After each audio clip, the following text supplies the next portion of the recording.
नमस्कार, राम राम। क्या हाल चाल आप लोगों के? बड़ी आनंद में हो। तो आज एक इंटरेस्टिंग सा टॉपिक पढ़ेंगे, वो है राष्ट्रपति और उपराष्ट्रपति। आशा करता हूँ कि मूल अधिकार और सब कुछ तुम्हें याद है, बढ़िया रिवीजन कर रहे हो। आज मैं आप लोगों को एक ऐसा टॉपिक पढ़ाऊंगा जिसमें फैक्ट भी है, कॉन्सेप्ट भी है और सारी चीज़ें, और हमें जो है वो इससे संबंधित क्वेश्चन आने की पूरी संभावना जो है वो हर एग्जाम में रहती है। अब हम लोग स्टार्ट करते हैं राष्ट्रपति के बारे में। और राष्ट्रपति के बारे में बात करने से पहले मैंने तुम लोगों को जो है वो भाग याद करवाए थे। याद आ रहा है तुम लोगों को कि पहले भाग में एक आपका संघ एवं राज्य क्षेत्र की बात थी, दूसरे भाग के अंदर जो है वो दोस्तों नागरिकता की, तीसरे भाग के अंदर मूल अधिकार की, चौथे भाग के अंदर डीपीएसपी की, चौथे ए के अंदर मौलिक कर्तव्य, पांचवें में संघ और छठे में राज्य, सातवें में कुछ नहीं, आठवें में यूटी, नौवे के अंदर दोस्तों जो है वो पंचायती राज। याद आया तुम्हें? 9A के अंदर नगर निकाय, 9B के अंदर दोस्तों आप लोगों के लिए सहकारिता, 10 में शेड्यूल एरियाज के प्रशासन के मामला, 11 के अंदर केंद्र राज्य विधायी और प्रशासनिक संबंध, 12 में केंद्र राज्य वित्तीय संबंध और 13 के अंदर दोस्तों जो है वो बात आती है अंतर्राज्य व्यापार वाणिज्य की। और भाग 14 में जब हम लोग चले थे तो बात आई दोस्तों आपके यूपीएससी की। 14A में अधिकरण, 15 में निर्वाचन, 16 में जो है विविध प्रावधान। याद है? 17 में राजभाषा। याद आ रहा है ये सब कुछ है? 18 के अंदर दोस्तों जो है वो हम लोगों ने उसके बाद में याद किया था आपातकाल का मामला। 19 के अंदर दोस्तों हम लोगों ने विविध की बात की थी, प्रकीर्णन की बात की थी। 20 के अंदर संविधान संशोधन है, ये सारे याद करवाए थे। तो याद करवाए थे। तो आज हम जो है वो स्टार्ट कर रहे हैं संघ की कार्यपालिका के बारे में। और संघ जो है वो दोस्तों भारत के जो है वो संविधान के भाग जो है वो दोस्तों आपके 5 के अंदर जो है वो आर्टिकल 52 से 151 में है। आर्टिकल 52 से 151 में हम सबसे पहले संघ की कार्यपालिका पढ़ेंगे। हम सबसे पहले क्या पढ़ेंगे? संघ की कार्यपालिका के बारे में बात करेंगे। तो दोस्तों संघ की कार्यपालिका के बारे में जब आप बात करते हैं तो यहां आप लोगों को जो है वो कार्यपालिका के अंदर पढ़ना पड़ता है आर्टिकल 52 से लेकर 78 तक। आर्टिकल 52 से लेकर 78 तक, जिसमें हम लोग राष्ट्रपति भी पढ़ते हैं, जिसमें हम लोग जो है वो महान्याय उपराष्ट्रपति भी पढ़ते हैं, और जिसके अंदर दोस्तों अपन यहाँ पे जो है वो प्रधानमंत्री भी पढ़ते हैं, और दोस्तों हम लोग जो है वो मंत्री परिषद भी पढ़ते हैं, और महान्यायवादी भी पढ़ते हैं। क्या पढ़ते हैं? महान्यायवादी भी जो है वो पढ़ते हैं। एकदम ध्यान लगाए रखना, आनंद आएगा। टॉपिक बहुत शानदार है। आनंद तभी आएगा जब सारे आर्टिकल याद हो जाएंगे, सारे कॉन्सेप्ट याद हो जाएंगे। हमें संघ की कार्यपालिका में क्या क्या आता है अगर जनरली आपसे क्वेश्चन पूछ लिया जाए तो राष्ट्रपति भी हम पढ़ेंगे, उपराष्ट्रपति भी हम पढ़ेंगे, पीएम भी हम पढ़ेंगे, मंत्रिपरिषद और महान्यायवादी, ये 5 चीज पढ़ेंगे। अब आप लोगों को एक चीज हम लोगों ने संविधान की विशेषताओं में याद की थी। और क्या याद की थी दोस्तों? कि संघ की विशेषताओं में हमने कहा था कि भारत में संसदीय शासन व्यवस्था अपनाई गई है। भारत में क्या अपनाया गया है? संसदीय शासन व्यवस्था अपनाई गई है, जिसमें एक संवैधानिक प्रमुख होता है और एक जो है वो दोस्तों आपका वास्तविक प्रमुख होता है। एक क्या होता है दोस्तों? आपका वास्तविक प्रमुख होता है। और वास्तविक प्रमुख पीएम साहब है, संवैधानिक प्रमुख राष्ट्रपति साहब है। तो अब हम लोग जो है वो बात करेंगे राष्ट्रपति साहब के बारे में। सबसे पहले किसके बारे में बात करेंगे? राष्ट्रपति साहब के बारे में बात करेंगे। हमने डिटेल से बात की थी पहले, पार्लियामेंट्री सिस्टम ऑफ गवर्नमेंट क्या होता है। बस अभी तुम लोगों को इतना याद रखना है कि दोस्तों हमारे यहां पर जो है वो संसदीय शासन प्रणाली अपनाई हुई है, और जिसमें हमारा संवैधानिक प्रमुख जो है वो राष्ट्रपति है। संवैधानिक प्रमुख क्या है दोस्तों? आपके यहां पे राष्ट्रपति है। तो सबसे पहला आर्टिकल क्या कहता है? आर्टिकल जो 52 जो है वो ये कहता है कि भारत का एक राष्ट्रपति होगा। हाँ, तुम लोगों को बताने के लिए क्यों कहा गया ये कि भाई लिखना पड़ता है एक एक चीज। भारत का एक राष्ट्रपति होगा। क्यों लिखना पड़ा ये चीजें? तो दोस्तों याद रखिए, संघ, हाँ, भारत के जो है वो एक राष्ट्रपति होंगे। संघ की कार्यपालिका में राष्ट्रपति, उपराष्ट्रपति, प्रधानमंत्री, मंत्रिमंडल और महान्यायवादी शामिल है। राष्ट्रपति साहब हमारे संवैधानिक प्रमुख हैं, जो कि भारत के प्रथम नागरिक हैं, राष्ट्र की एकता, अखंडता एवं सुदृढ़ता का प्रतीक है। अब भारत के एक राष्ट्रपति होंगे। पहले 52 याद रखें, सब चीजें याद करवा दूंगा, तुम बस शांति से बने रहो। पहले याद रखो, भारत के एक राष्ट्रपति होंगे। सर ये क्यों लिखा? भाई काल न थर्मुजार कदे मानव भी बना दो, कोई समस्या थोड़ी है। लिखना पड़ा है ना पहले कि भारत के एक राष्ट्रपति होंगे, याद रखें। और आर्टिकल 53 क्या कहता है? संघ की कार्यपालिका शक्तियां राष्ट्रपति में निहित होंगी। याद रखें, संघ की कार्यपालिका शक्तियां राष्ट्रपति में निहित होंगी। आर्टिकल 52 और 53 आपको ढंग से समझना पड़ेगा। और 52 और 53 समझोगे ना, आप ये मत सोचना कि आप यहाँ पे 8-10 आर्टिकल ही समझोगे। राष्ट्रपति में मैं तुम्हें बहुत सारे आर्टिकल समझाऊंगा, तब जाके राष्ट्रपति का टॉपिक पूरा होगा। बस आपको पहले ये याद रखना पड़ेगा, आर्टिकल 52 कहता है कि भारत का एक राष्ट्रपति होंगे, भारत का एक राष्ट्रपति होगा, जायज बात है। और राष्ट्रपति होने के साथ ही उन्होंने क्या कह दिया 53 में कि संघ की सभी कार्यपालिका शक्तियां, संघ की कार्यपालिका शक्तियां जो है वो दोस्तों याद रखें, संघ की कार्यपालिका शक्तियां जो है वो दोस्तों जो है वो किस में निहित होंगी, कार्यपालिका शक्तियां जो है वो राष्ट्रपति में निहित होंगी। मतलब काम सारा राष्ट्रपति के नाम से होगा, काम सारा राष्ट्रपति के नाम से होगा, याद रख लेना। फिर बाद में नीचे बात भी कही है, वो जो इन शक्तियों का उपयोग अपने अधीनस्थ के माध्यम से लेगा, अपने अधीनस्थ के माध्यम से लेगा। और अधीनस्थ कौन होते हैं दोस्तों, एक तो मंत्री परिषद, एक तो मंत्री परिषद और एक नौकरशाही, एक दोस्तों आपकी नौकरशाही, एक आपके अधिकारी, एक आपके अधिकारी। अब ये आर्टिकल पढ़ते ही तो राष्ट्रपति साहब राजी कि सारी शक्तियां जो है वो सारी तो राष्ट्रपति साहब में ही है। लिखा हुआ है कि संघ की कार्यपालिका शक्तियां, संघ की जितनी भी पावर है, केंद्र सरकार की जितनी भी पावर है, वो सारी की सारी पावर जो है वो दोस्तों किस में निहित होंगी, वो दोस्तों आपके राष्ट्रपति में निहित होंगी। और उनका उपयोग वो अपने अधीनस्थों के माध्यम से, मंत्री परिषद या आपके सरकारी अधिकारियों के माध्यम से उनका उपयोग करेंगे। यह आर्टिकल अगर कोई आदमी पढ़ लेता जा और वो राष्ट्रपति बने ही हो तो उनको लगे कि मैं ही हूँ सब कुछ, फिर कोई मतलब नहीं है। तो यही हाथों हाथ जो एक आर्टिकल बताया गया, और क्या बताया गया भाई साहब है कि 53 पढ़ते ही जो है वो 74 पढ़ लेना, ताकि जो है वो क्लियरिटी रहे किसके मन में, राष्ट्रपति साहब के मन में। 74 के अंदर क्या कहा जाता है कि संघ की कार्यपालिका शक्तियों के लिए सलाह देने के लिए एक मंत्री परिषद नाम का समूह होगा, मंत्री परिषद नाम का समूह होगा। ये एकदम क्लियरिटी देने के लिए आर्टिकल जो है वो 74 क्या कहता है, ये प्रावधान करता है कि राष्ट्रपति इन कार्यपालिका शक्तियों का प्रयोग दोस्तों मंत्री परिषद नामक समूह के परामर्श से करेगा। मतलब स्वतंत्र नहीं है, मतलब जो है वो केंद्र सरकार के काम सारे राष्ट्रपति के नाम से होंगे। आप ये याद रख लेना, इसके बारे में काफी डिबेट चलेगी। और ये जब आप लोग पढ़ोगे तो आप लोगों को, अगर आप स्वतंत्रता के बाद जो है ना, वैसे तो कभी खींचातानी हुई नहीं, लेकिन डॉक्टर राजेंद्र प्रसाद को थोड़ा थोड़ा लगने लग गया था कि संविधान में तो ऐसा लिखा हुआ है, तो नेहरू जी आप थोड़ी आराम से बात करो और जो करवाना है वो करना मेरे को ही है। आगे जाके जो है वो केंद्र सरकार थोड़े प्रोविजन भी करती है कि नहीं नहीं भाई साहब, कल को राष्ट्रपति नहीं माने परामर्श, तो कल को राष्ट्रपति ये परामर्श नहीं माने तो क्या होगा। तो इस कंडीशन में आगे क्या होगा उस पर भी डिस्कशन करेंगे। लेकिन ये किस किस को क्लियर हुआ कि 53 में कहा गया कि कार्यपालिका शक्तियां जो है वो दोस्तों जो है वो राष्ट्रपति में निहित होंगी, और इनका उपयोग 74 के तहत है मंत्री परिषद जिसका हेड पीएम होता है, मंत्री परिषद के परामर्श पे इन शक्तियों का उपयोग किया जाएगा। अब राष्ट्रपति साहब कहते मैं तो कौन मानू परामर्श, जनत है कहीं कर लो, जनत है कहीं कर लो भाई। तो इसलिए हमारे यहाँ 42वें संविधान संशोधन में कहा गया, कॉन्स्टिट्यूशनल अमेंडमेंट एक्ट में कहा गया कि यह परामर्श बाध्यकारी होगा। यह परामर्श क्या होगा, बाध्यकारी होगा। यह परामर्श क्या होगा, बाध्यकारी होगा। यह परामर्श क्या होगा, बाध्यकारी होगा।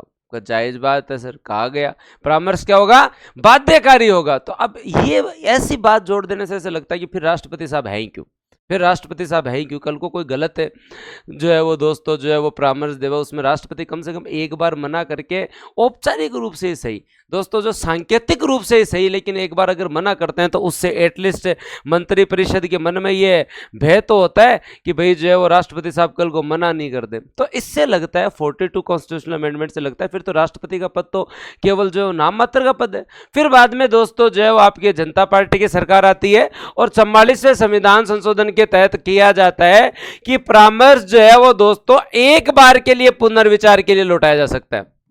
एक बार के लिए जो है वो पुनर्विचार के लिए लौटाया जा सकता है। एक बार के लिए पुनर्विचार के लिए लौटाया जा सकता है, पुनर्विचार के लिए लौटाया जा सकता है। दूसरी बार अगर सेव परामर्श आए तो फिर राष्ट्रपति को मानना ही पड़ेगा। मैंने क्या कहा था, आप केवल आर्टिकल 52, 53, 54, 55, 56, 57, 58, 59, 60, 61 नहीं पढ़ोगे, आप जो है वो इसके साथ साथ, आपको लगा कि 52 और 62 10 आर्टिकल में राष्ट्रपति साहब का काम हो जाएगा, ना ना, आप इसके साथ साथ लगभग जो है वो 20 आर्टिकल और पढ़ोगे, और आप 74वां आर्टिकल अब आपके दिमाग में जो बैठ गया कि भाई भारत का एक राष्ट्रपति होगा, 52 में लिखा हुआ है, 53 में लिखा हुआ है संघ मतलब केंद्र सरकार की जितनी भी कार्यपालिका शक्तियां हैं वो राष्ट्रपति में निहित होगी और उनका उपयोग वो अपने अधीनस्थों के माध्यम से करेगा। क्लियरिटी देने के लिए 74 में एज इट इज लिखा गया है कि राष्ट्रपति को परामर्श देने के लिए मंत्री परिषद नामक समूह होगा, मंत्री परिषद नामक है समूह होगा, उनके परामर्श से ही राष्ट्रपति साहब काम करेंगे। अब 42वें संविधान संशोधन में इंदिरा जी जो है वो क्या करके जाते हैं कि परामर्श बाध्यकारी होगा, हमने कह दिया तो मानना पड़ेगा राष्ट्रपति का। फिर जनता दल सरकार ने कहा कि नहीं नहीं ऐसे मत करो, भाई सीनियर आदमी है, एटलीस्ट एक बार अगला पुनर्विचार के लिए लौटा सकता है। तो याद रखें 44वें संविधान संशोधन से क्या प्रावधान है, एक बार पुनर्विचार के लिए लौटा सकता है, एक बार पुनर्विचार के लिए लौटा सकता है। ये बताओ किस किस को समझ में आया। आर्टिकल 52 और 53 क्लियर है ना, अगर 52 है और 53 क्लियर है ना तो आगे वालों में तो कोई समस्या ही नहीं है। आगे वाले कौन से हैं दोस्तों आपके, 54, 55, 56 और 57। ये तो मैं तुम्हें एक साथ याद करवा दूंगा, बस टाइम ज्यादा लगेगा, बस टाइम ज्यादा लगेगा। पहले बताओ ये दो आर्टिकल किस किस को क्लियर, कि हमारे संवैधानिक प्रमुख जो है वो राष्ट्रपति हैं। हम यहां संघ की कार्यपालिका पढ़ रहे हैं, आर्टिकल 52 से 78 पढ़ने की कोशिश कर रहे हैं, जिसमें हमने सबसे पहला आर्टिकल 52 पढ़ा कि भारत का एक राष्ट्रपति होगा और राष्ट्रपति में संघ सरकार की सारी कार्यपालिका शक्तियां निहित होंगी। और क्लियरिटी देने के लिए 74 पढ़ा कि उसके लिए परामर्श मंत्री परिषद नामक समूह देगा और वो परामर्श एक बार के लिए पुनर्विचार के लिए लौटाया जा सकता है। एकदम क्लियर। अब हम लोग आगे चलते हैं और दोस्तों बात करते हैं आपके यहां पे कुछ आर्टिकल्स के बारे में। हमें 54, 55, 56, 57 पढ़ना है। पहले तुम मेरे साथ याद कर लो, फिर मैं तुम लोगों को जो है वो आगे याद करवा दूंगा। पहले हाँ इनकी डिटेल में बाद में पढ़ाऊंगा, पहले आपको क्या याद रखना, राष्ट्रपति का निर्वाचन मंडल मतलब राष्ट्रपति का इलेक्शन जो होता है उसमें कौन कौन भाग लेगा। फिर राष्ट्रपति के निर्वाचन की पद्धति, राष्ट्रपति के निर्वाचन की पद्धति मतलब राष्ट्रपति का इलेक्शन कितना होता है। फिर जब आपने इतना बता दिया तो ये भी बताओ ना राष्ट्रपति की पदावधि क्या होती है, राष्ट्रपति की दोस्तों जो है वो पदावधि क्या होती है, वो कितने साल तक रह सकते हैं। तो 5 साल की बात करेंगे हम।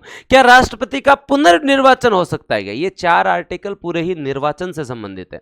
ये 4 आर्टिकल जो है वो पूरे के पूरे दोस्तों क्या हैं, पूरे के पूरे जो है वो आपके यहाँ निर्वाचन से संबंधित है। तो हम अब याद करेंगे 54, 55, 56, 57। याद रखो 54, 55, 56, 57 हम लोग याद करेंगे और उसके बाद में हम कुछ फैक्ट पढ़ेंगे। तो 54 में क्या बात हो रही है कि राष्ट्रपति के निर्वाचन में गुरुजी भाग कौन लेगा। तो देखो याद रख लो राष्ट्रपति के निर्वाचन में भाग कौन लेगा। तो आप लोगों को ये एज इट इज याद होना चाहिए कि इसमें राज्यसभा भी भाग लेगी, इसमें लोकसभा भी भाग लेगी, इसमें विधानसभा भी भाग लेगी और दिल्ली और पुदुचेरी की विधानसभा के सदस्य भी भाग लेंगे। अब कोई बोलेगा गुरुजी विधानमंडल क्यों नहीं लेंगे। देखो मैं बता देता हूं आपको, विधानमंडल के 2 पार्ट होते हैं, विधानमंडल के 2 पार्ट होते हैं और वो 2 पार्ट क्या होते हैं दोस्तों, एक आपके विधानमंडल जो है वो आपके स्टेट लेजिस्लेटिव के 2 पार्ट होते हैं। एक पार्ट तो हर जगह होता ही है जिसे हम विधानसभा कहते हैं, अपने यहाँ पे भी विधानसभा है। एक राज्यसभा जैसी एक संरचना होती है जिसे विधान परिषद कहते हैं, जो कुछ राज्यों में है कुछ राज्यों में नहीं है, जैसे राजस्थान में नहीं है। इसके बारे में हम स्टेट पॉलिटी के अंदर जो है डिस्कस करेंगे, इसकी जो है वो कैसे इसका गठन होता है, क्या मामला होता है। अब मुझे बताओ जब विधान परिषद सब राज्यों में है ही नहीं, तो मान लो कि अभी 6 ही राज्यों में विधान परिषद है, तो क्या इनके वोट पड़ने जरूरी है क्या। जब है ही नहीं, हर राज्य के पास विधान परिषद ही नहीं है, तो फिर तो ये तो अपने आप में क्या हो जाएगा, अपने आप में भेदभाव हो गया। भाई आपके यहाँ पे केवल 6 स्टेट में विधान परिषद है, तो विधान परिषद राज्यसभा जैसी सी एक संरचना होती है जो राज्य विधानमंडल को जो है वो दोस्तों 2 सदन देने के लिए प्रावधान किया गया है। ये दोस्तों एक टेम्परेरी व्यवस्था है जो दोस्तों जो है वो आपके यहाँ पे जो है वो निर्माण किया जा सकता है। यहाँ पर अगर आपके जो है वो दोस्तों याद रखे विधानसभा प्रमुख सदन है, विधान परिषद का भी जो है वो गठन किया जा सकता है, जो कि हम स्टेट हाँ, जो कि हम जो है वो स्टेट पॉलिटी के अंदर दोस्तों जो है वो हम लोग जो है वो पढ़ेंगे, जो कि हम किस में पढ़ेंगे, स्टेट पॉलिटी के अंदर जो है हम लोग पढ़ेंगे। तो एक बार सभी कमेंट सेक्शन में लिखें, और कमेंट सेक्शन में ये चीज जरूर लिखें कि भाई जो है वो क्या क्या प्रोविजंस जो है वो किया जा सकता है। तो आप लोगों को क्या क्या याद रखना है, हाँ, कि कौन कौन भाग ले सकता है। तो कौन कौन ले सकता है निर्वाचन मंडल में, राज्यसभा के सदस्य, लोकसभा के सदस्य, विधानसभा के सदस्य और दिल्ली एवं पुदुचेरी के सदस्य। अब ये तो सर समझ में आ गया, आर्टिकल 54 तो समझ में आ गया कि आपके यहां पे राष्ट्रपति का निर्वाचन मंडल क्या होगा। आर्टिकल 54 क्या कहता है, राष्ट्रपति का निर्वाचन मंडल क्या होगा, मतलब राष्ट्रपति के जो है वो दोस्तों जो है वो निर्वाचन में भाग कौन लेंगे, राज्यसभा के, लोकसभा के, विधानसभा के और दिल्ली पुदुचेरी विधानसभा।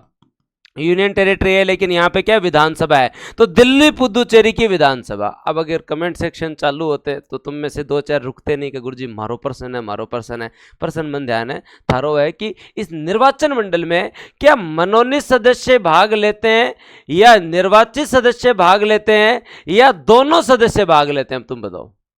तो यार जब आप निर्वाचन कर रहे हो और जब आप इन्हें चुन रहे हो और अगला खुद ही चुना हुआ नहीं है, तो इस कंडीशन में याद रखें राष्ट्रपति के निर्वाचन में केवल निर्वाचित सदस्य ही, राज्यसभा के निर्वाचित सदस्य, लोकसभा के निर्वाचित सदस्य, विधानसभाओं के निर्वाचित सदस्य और दिल्ली पुदुचेरी के जो है विधानसभा के निर्वाचित सदस्य भाग लेते हैं, मनोनीत सदस्य भाग नहीं लेते। बताओ किस किस को क्लियर, हाँ भाई किस किस को क्लियर है कि सर आर्टिकल 54 क्लियर हो गया। 52 एक राष्ट्रपति होगा, 53 उसमें संघ की कार्यपालिका शक्ति निहित होगी जिसका प्रयोग वो मंत्री परिषद नामक जो समूह है उसके परामर्श से करेगा, जो कि आर्टिकल 74 में लिखा हुआ है, एक बार पुनर्विचार के लिए लौटा सकता है। निर्वाचन मंडल एकदम क्लियर हो गया कि आर्टिकल 54 कहता है कि दोस्तों जो है वो संसद के दोनों सदन है, आपका राज्यसभा और लोकसभा के निर्वाचित सदस्य भाग लेंगे, सभी राज्य विधानसभाओं के निर्वाचित सदस्य भाग लेंगे, दिल्ली पुदुचेरी विधानसभा के निर्वाचित सदस्य भाग लेंगे, राष्ट्रपति के निर्वाचन में मनोनीत सदस्य भाग नहीं लेते, विधान परिषद के सदस्य भाग नहीं लेते। तो याद रखें राष्ट्रपति का निर्वाचन जो है वो डायरेक्ट तो नहीं है लेकिन जनता के प्रतिनिधियों द्वारा होता है, तो इसे हम क्या कह सकते हैं, अप्रत्यक्ष निर्वाचन है। ये क्या है, अप्रत्यक्ष निर्वाचन है। ये क्या है दोस्तों, आपका अप्रत्यक्ष निर्वाचन है। और अब हम लोग आगे चलेंगे, निर्वाचन की पद्धति पढ़ेंगे, ध्यान से पढ़ना है, एग्जाम में आजकल डायरेक्ट पूछ लेते हैं। ये बताओ 3 आर्टिकल किस किस को क्लियर, फिर मैं आगे चलूंगा और याद करवाता हूं तुम्हें वो। हाँ, कभी कभी ऐसे पढ़ाने का भी मन करता है जिसके अंदर कोई बात ही नहीं है, केवल और केवल तुम लोग ऐसे वेब सीरीज की तरह देख रहे हो, इधर उधर किसी को किसी प्रकार का जो है वो दोस्तों डिस्ट्रैक्शन नहीं है, किसी प्रकार का जो है बीच में कोई जो है वो फालतू का कोई कमेंट नहीं है। कितना बढ़िया, मेरे को तो लगता है कि ऐसे पढ़ना चाहिए बीच में कभी कभी। तुम लोगों कई दिन लाइव पढ़ लो ना, तो ऐसे मतलब ये एक तरीके की लाइव ही है। एक तो होता रिकॉर्डेड जो क्लास के अंदर मैंने पढ़ा है वो आपको उपलब्ध करवाया, एक मैं आपके लिए अलग से जो है वो एक रिकॉर्ड कर रहा हूँ और वो मैं आपको प्रोवाइड करवाऊंगा। तो ये है अपने आप में लाइव ही, बस तुम लोगों के जो है वो कमेंट जो है ना, तुम्हारी इच्छा है ना, उससे कई बार जो है ना महत्वपूर्ण टॉपिक के अंदर भी जो है ना लापरवाही की वजह से बहुत सारे कमेंट ऐसे आ जाते हैं जिससे पढ़ने का मजा खराब हो जाता है। तो कभी कभी इस पर भी चलना चाहिए, कुछ पोर्शन हमें ऐसे भी कवर करने चाहिए जिसमें एकदम गहनता चाहिए, जैसे आपका राष्ट्रपति उपराष्ट्रपति के आर्टिकल याद करने। तो अपन आगे चलें, तो 52, 53, 54 क्लियर है। अब राष्ट्रपति के निर्वाचन की पद्धति पहले याद रखें। निर्वाचन की पद्धति क्या है दोस्तों, आनुपातिक प्रतिनिधित्व दोस्तों जो है वो पद्धति है और उसके एकल संक्रमणीय मत द्वारा जो है वो निर्वाचन होता है। अब ये पद्धति क्या है सर, आनुपातिक प्रतिनिधित्व की एकल संक्रमणीय पद्धति जो है वो इंक्लूड की गई है। अब यहां दोस्तों राष्ट्रपति के निर्वाचन का मामला जो है उसके बारे में हम लोग बात करते हैं, आनुपातिक प्रतिनिधित्व की एकल संक्रमणीय पद्धति। सबसे पहली इंपॉर्टेंट चीज तो बात आप लोगों को क्या याद रखना है कि आपके यहां पर जो है राष्ट्रपति का निर्वाचन है, तो आप लोगों को पता है कितने वोट चाहिए, कुल मत कितने हैं मान लीजिए आपके यहाँ पे, उसके बाद बात करते हैं कुल पद कितने हैं, उसमें एक पद आपने जोड़ा प्लस एक दोस्तों याद रखें, प्लस 1। आप लोगों को अगर निकालना हो कि राष्ट्रपति के निर्वाचन के लिए कितने वोट चाहिए सर, तो आप याद रखें कुल मत कितने हैं का सर 100% मान लेते हैं कुल मत है। पद कितना है राष्ट्रपति का 1, उसमें जोड़ा आपने 1 प्लस 1, मतलब यहां पे दोस्तों जो है 100% है अपॉन 2 प्लस 1, मतलब दोस्तों जो है राष्ट्रपति के चुनाव को अगर आपको जीतना है 50% प्लस 1 वोट चाहिए। 50% प्लस 1 वोट चाहिए। पहले मैं तो केवल इतना ही बताया कि कितने वोट चाहिए, ऐसे नहीं है कि तुम लोग जो 30% वोट ला के जीत जाओ, या 3 जने चुनाव लड़ रहे हैं जिसने सबसे ज्यादा वोट लाया वो जीत गया, ना ना, आपको जो है वो याद रखना पड़ेगा 50% प्लस 1 वोट लाना पड़ेगा। 50% प्लस 1 वोट जो है वो लाना पड़ेगा। अब बात कितने वोट लाने पड़ेंगे, 50% प्लस 1 वोट लाने पड़ेंगे। अब वोट कौन देंगे वो तो मैंने तुम्हें बता ही दिया, वोटों का मत क्या होगा वो भी मैं बता दूंगा। पहले यहां पहली चीज क्लियर होनी चाहिए कि राष्ट्रपति का अगर चुनाव हो रहा है तो दोस्तों हमें याद ये हो गया कि सर जो है वो कुल मत अपॉन कुल पद, कुल मत अपॉन कुल पद प्लस 1 मतलब जो है वो 100% अपॉन 2 प्लस 1 मतलब 50% प्लस 1 वोट चाहिए। 50% प्लस 1 वोट चाहिए। ये तो बात एकदम क्लियर हो गई। अब अगर सर जो है वो ऐसा कभी हुआ है क्या कि 50% वोट नहीं मिले हो, फिर क्या हो, मान लो जो 2-3 कैंडिडेट खड़े हो जाएं, 3 कैंडिडेट खड़े हो जाएं, किसी को भी जो है वो 50% प्लस 1 वोट नहीं मिले, तो जैसे राजेंद्र प्रसाद साहब को सबसे ज्यादा वोट मिले थे 99%, कोई विरोध ही नहीं था सामने, तो वो सबसे ज्यादा कार्यकाल वाले हमारे राष्ट्रपति थे। उसके साथ साथ आप लोग याद रखेंगे वो हमारे प्रथम राष्ट्रपति थे, सबसे बड़ी जीत वाले राष्ट्रपति थे। लेकिन आपके वीवी गिरी साहब थे, कौन थे दोस्तों, वीवी गिरी साहब थे। और वीवी गिरी जो साहब थे आपके यहाँ पे, वीवी गिरी साहब ने जब चुनाव लड़ा, इन्होंने चुनाव क्यों लड़ा अगर तुम लोगों को याद आ रहा हो तो, जाकिर हुसैन साहब राष्ट्रपति हुआ करते थे, उस समय ये उपराष्ट्रपति होते, उनका देहांत हो गया, बाद में दोबारा चुनाव होने थे तो इन्होंने कहा मैं चुनाव लड़ूंगा। और वो भारत की पहली कंडीशन थी, जब राष्ट्रपति का पद खाली है, उपराष्ट्रपति का पद खाली है, उस समय एम हिदायतुल्लाह जो सुप्रीम कोर्ट के जज थे वो दोस्तों जो है वो आपके कार्यवाहक राष्ट्रपति बनते हैं। हम आगे बात करेंगे इन फैक्ट्स के बारे में, इन कहानियों के बारे में, लेकिन पहले तुम इतना ही समझो और इतना समझ के एटलीस्ट जो याद करने की कोशिश करो। वीवी गिरी ने चुनाव लड़ा तो उन्हें 48% ही वोट मिले, इन्हें क्या मिले 48% ही वोट मिले, तो अब तो ये तो जीत नहीं सकते।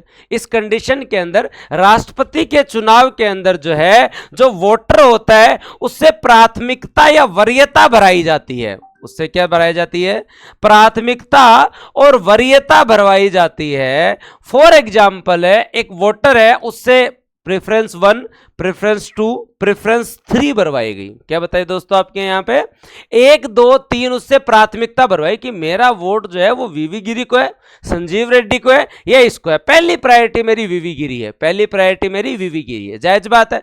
अब सबने ये जो है वो सबने प्रेफरेंस भरी, यहां पे आप लोगों ने प्रेफरेंस भरी, यहां पे वोटर्स ने प्रेफरेंस भरी, और इस कंडीशन में वोटों की काउंटिंग हुई, वोटों की काउंटिंग हुई, और पहले दौरे की गणना में, पहले दौरे की गणना में, पहले दौरे की गणना में कोई भी विजेता घोषित नहीं हुआ। गणना में किसी को भी जो है वो दोस्तों अगर बहुमत नहीं मिलता है, किसी को भी 50% प्लस 1 वोट नहीं मिलते हैं ना, तो इस कंडीशन में अब दूसरे दौरे की गणना होगी। क्या होगी दोस्तों, दूसरे दौरे की जो है वो गणना होगी, दूसरे दौरे की जो है वो गणना होगी। अब दूसरे राउंड की गणना के अंदर दोस्तों जो है वो आप लोगों को ये पता चल जाएगा, ये प्रेफरेंस तो भरवाई हुई है, ठीक है, हर वोटर ने भरी थी। अब दूसरे दौरे की गणना के अंदर एक लॉजिक काम करेगा। क्या काम करेगा, मान लो कि वीवी गिरी साहब जो है वो आपके 1 नंबर पे चल रहे हैं, संजीव रेड्डी जो है वो दोस्तों आपके जो है वो 2 नंबर पे चल रहे हैं, एक्स नाम का आदमी 3 नंबर पे चल रहा है, वाई नाम का आदमी जो है वो 4 नंबर पे चल रहा है। तो इस कंडीशन में दूसरे दौरे में क्या होगा, जो सबसे अंतिम स्थान पे है उसके वोटों को प्राथमिकता के आधार पर जो है वो इनमें बांट दिया जाएगा। एकल संक्रमणीय मत की प्रणाली क्या है, याद रखें, जैसे जो अब रिजल्ट नहीं निकल रहा तो जो सबसे लास्ट में मान लो इसको जो है वो 100 वोट मिले थे, अब 100 वोट मिले थे तो इस जो लास्ट वाला आदमी है इसको जिन्होंने प्रेफरेंस दी थी उसने 1 नंबर पे रखा था, किसी को 2 पे रखा होगा, किसी को 3 पे रखा होगा, तो इसको वोट देने वाले लोगों ने जो है वो वाई को वोट देने वाले लोगों ने 2 नंबर प्रेफरेंस जिसको भरी है उसके खाते में वोट चले जाएंगे, उसके खाते में वोट चले जाएंगे। और वोट जाते ही अब मान लो वीवी गिरी के पास 49% हो गए, इनके पास 43% हो गए, इनके पास जो है वो बचे हुए परसेंट और पड़े। अब फिर बाद में दूसरे दौरे की गणना के अंदर भी वीवी गिरी नहीं जीत रहे, दूसरे दौरे की गणना में भी वीवी गिरी नहीं जीत रहे, तो अब क्या होंगे? अब फिर देखा जाएगा कि एक्स नाम का व्यक्ति 3 नंबर स्थान पर है, अब किसी को भी बहुमत नहीं मिला है, तो अब एक्स को मिले हुए जो वोट हैं वो इन दोनों में बांटे जाएं। और अब एक्स को जिसने भी वोट दिया था उसने प्रीफरेंस भरी थी 1 2 3, तो अब इसके वोट बांट रहे हैं, तो 1 नंबर प्रीफरेंस मान लो 7% लोगों ने एक्स को 1 नंबर प्रीफरेंस दी थी, लेकिन अब इसके वोट बांट रहे हैं, तो जिन लोगों ने 2 नंबर प्रीफरेंस पे जिसको रखा था उसके खाते में वोट चले जाएंगे। अब जो है वो वीवी गिरी के पास 50% से ज्यादा वोट हो गए। ये है आपकी एकल संक्रमण पद्धति। मैंने अभी तक मत मूल्य और वो नहीं बताया, मैंने तुम्हें बस इतना समझाने की कोशिश की और उसको समझने की कोशिश कीजिए ताकि तुम्हें आनंद आए। वापस समझते हैं कि हमारे यहाँ राष्ट्रपति के चुनाव में 50% प्लस 1 वोट चाहिए। वोट देते समय जो है वो हम प्राथमिकता देते हैं कि ये मेरा 1 नंबर, ये 2 नंबर, ये 3 नंबर, ये 4 नंबर मेरी प्रेफरेंस है। अब मान लीजिए पहले राउंड की गणना के अंदर है किसी को भी बहुमत नहीं मिलता है, तो जो अंतिम स्थान पर जो व्यक्ति होता है उसके वोटों को इन तीनों में बांट दिया जाएगा। ये सेकंड राउंड की गणना है। अगर इसमें भी अगर जो है वो बहुमत नहीं मिल रहा तो जो अंतिम स्तर पर जो है वो अंतिम पायदान पे जो है वो व्यक्ति है उसके वोटों को जो है इन दो में बांट दिया जाएगा और जो है वो 50% प्लस 1 वोट हो जाएंगे। बताओ किसके दिमाग में छपा? बताओ किसके दिमाग में छपा? फिर मैं आगे चलूंगा। हाँ, फिर मैं आगे चलूंगा और आगे बात करेंगे। तो यहां ये एकदम क्लियर हो गया तुम लोगों को? निश्चित कोटा 50% प्लस 1 50% से अधिक वोट चाहिए, और अगर वोट के अंदर किसी को 50% 1 वोट प्लस 1 वोट नहीं मिले तो जो लास्ट पायदान पे है उसके वोट को जो है वो फिर बाद में ऊपर वाले 3 में बांट दिया। जो वापस नहीं मिला तो लास्ट पायदान पे उनको ऊपर वाले 2 में बांट दिया, तो अपने आप 50% प्लस 1 हो जाएगा। ठीक है, ये एक बार ही हमारे यहाँ हुआ है और वो कब हुआ? वीवी गिरी के इलेक्शन के टाइम में हुआ। अब बात करते हैं मत मूल्य। अब बात करते हैं दोस्तों आपके यहाँ मत मूल्य। अब हम निकालते हैं अनुपातिक प्रतिनिधित्व क्यों कहते हैं। ये तो समझ में आएगा, एकल संक्रमण ये तो समझ में आ गया कि वोट जो है वो आगे ट्रांसफर हो रहे हैं। अब यहां पे जो है वो एक चीज याद रखें, मत मूल्य होता है। क्या होता है दोस्तों? मत मूल्य निकाला जाता है। क्या निकाला जाता है दोस्तों? मत मूल्य निकाला जाता है। एक वोट की एक वैल्यू होती है। अब याद रखें सभी सांसदों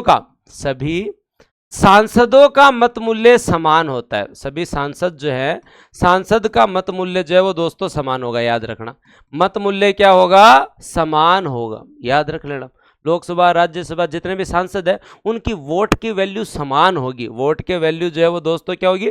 समान होगी। जैसे इस बार एक सांसद की वोट की वैल्यू जो है वो 700 थी। क्या थी?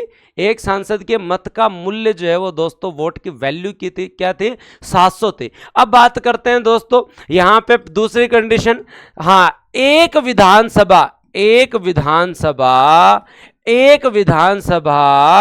के सदस्यों का मत मूल्य सेम होगा। सदस्यों का मत मूल्य जो है वो दोस्तों क्या होगा? सेम। मतलब मान लो राजस्थान विधानसभा के लोग वोट दे रहे हैं राष्ट्रपति साहब को, तो हमारे हर एमएलए का मत मूल्य 129 होगा। क्या होगा? 129। कैसे निकलेगा वो मैं बता दूंगा। क्या होगा? 129 होगा। तीसरी बात, अलग अलग विधानसभाओं के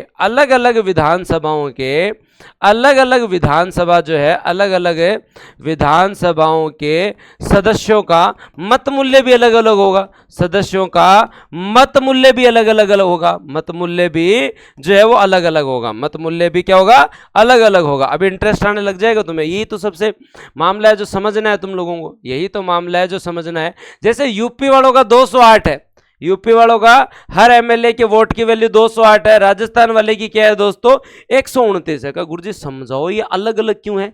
ये एक जैसा क्यों है? एक विधानसभा के सदस्यों का एक जैसा क्यों है? हर विधानसभा वाला का अलग अलग क्यों है? तो वोट की वैल्यू निकालनी पड़ती है। और वोट की वैल्यू का सूत्र क्या है बेटा जी? याद करते हैं यहाँ पे। अगर राज्य की कुल जनसंख्या 1971 में है जितनी, राज्य की कुल जनसंख्या 1971 में है जितनी, और दोस्तों राज्य विधानसभा के निर्वाचित सदस्यों की कुल संख्या, राज्य विधानसभा के निर्वाचित सदस्यों की दोस्तों जो है कुल संख्या इंटू 1/100 एग्जैक्ट। मान लो आपके यहाँ पे राजस्थान के अंदर मान लिया एक्स नाम जो है वो टोटल पॉपुलेशन थी 1971 में, उसके अंदर आपने 200 का भाग दिया इंटू 1/100 आपने 100 किया, और दोस्तों आपका मत मूल्य निकल के आ गया राजस्थान का 129। ऐसे यूपी का निकाल लो, ऐसे दोस्तों जो है वो कर्नाटक का निकाल लो, तमिलनाडु का निकाल लो। एग्जैक्ट क्या है?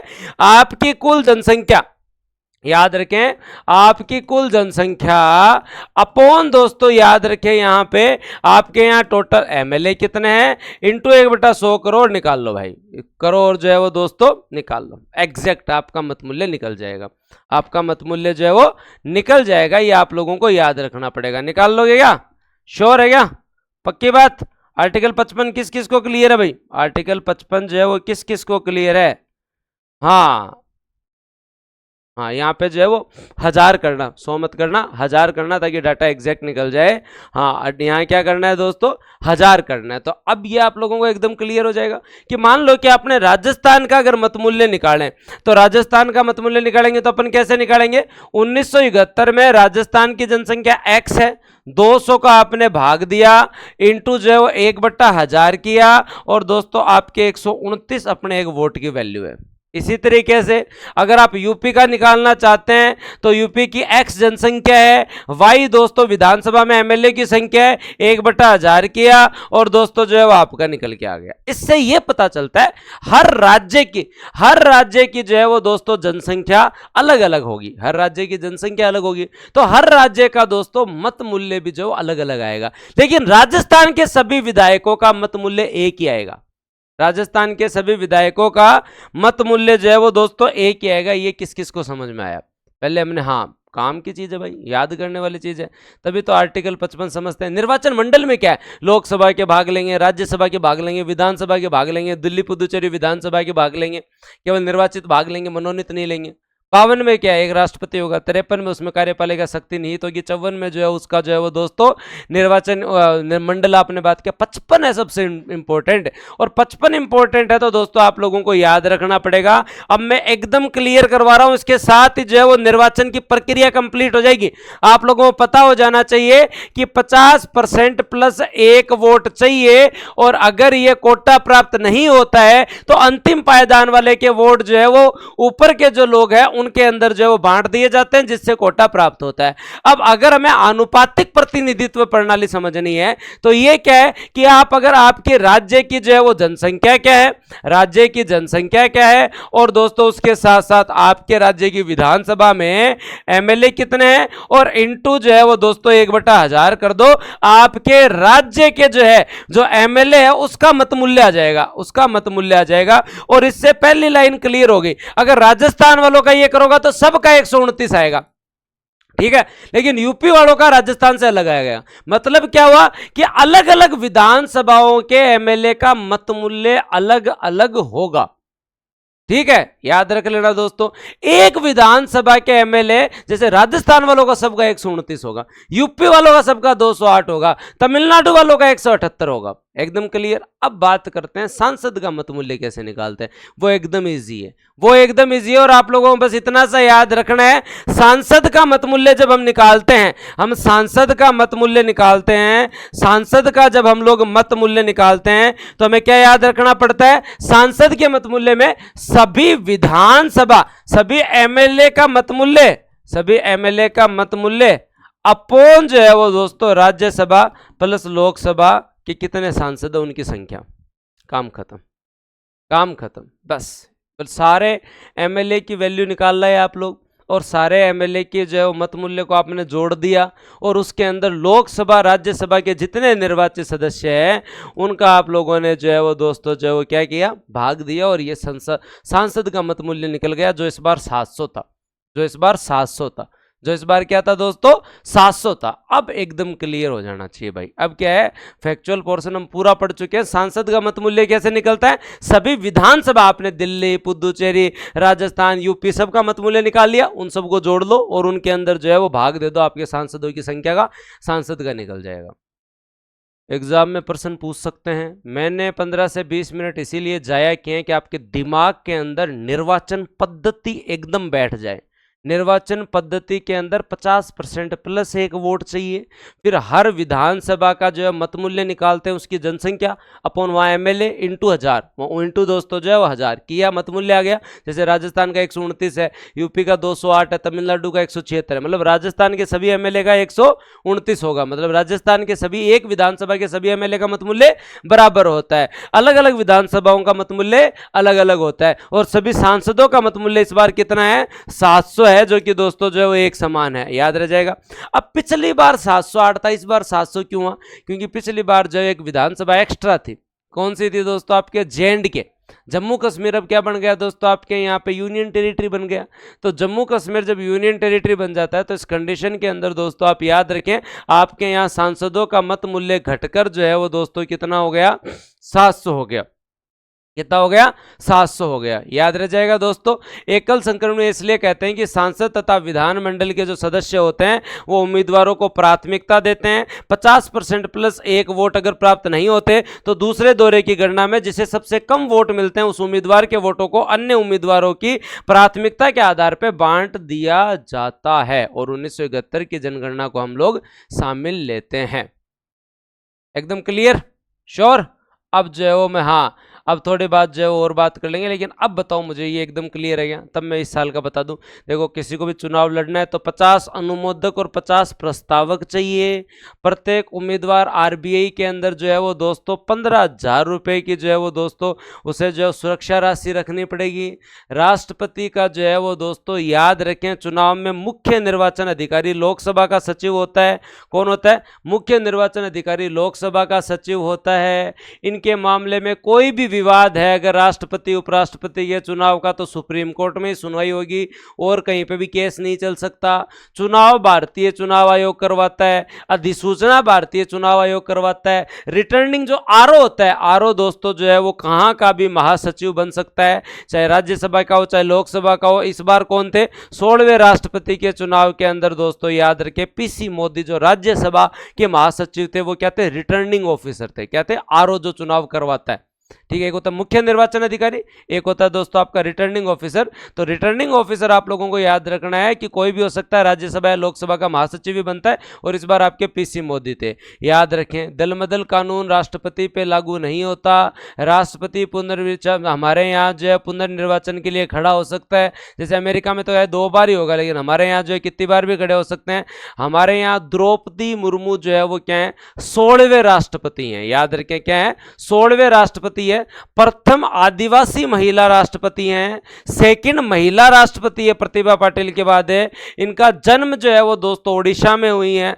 ये झारखंड की राज्यपाल भी रही हैं दोस्तों, और आजादी के बाद जन्म लेने वाली प्रथम राष्ट्रपति है। मतलब इनकी डेट ऑफ बर्थ जो है वो दोस्तों जो 1947 के बाद की, याद रखें।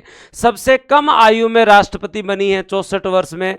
64% इन्हें वोट मिले हैं। और दोस्तों जो है इन्होंने जो है यशवंत सिन्हा को हराया है। इन्होंने किसको हराया हुआ है दोस्तों? आपके यशवंत सिन्हा को हराया है। याद रखना पड़ेगा। सर दोबारा मैं याद करवाए तो जल्दी हो गया मामला। चलो दोबारा मैं याद कराऊँ, लेकिन पहले मैंने बताऊँ निर्वाचन मंडल निर्वाचन प्रक्रिया किस किस को याद हो गई, फिर मैं बाद में आगे चलूंगा। निर्वाचन मंडल और निर्वाचन प्रक्रिया किस किस को याद हो गई, फिर मैं आगे चलूंगा। फिर मैं और फैक्ट भी तुम्हें मजेदार फैक्ट भी याद करवाऊंगा।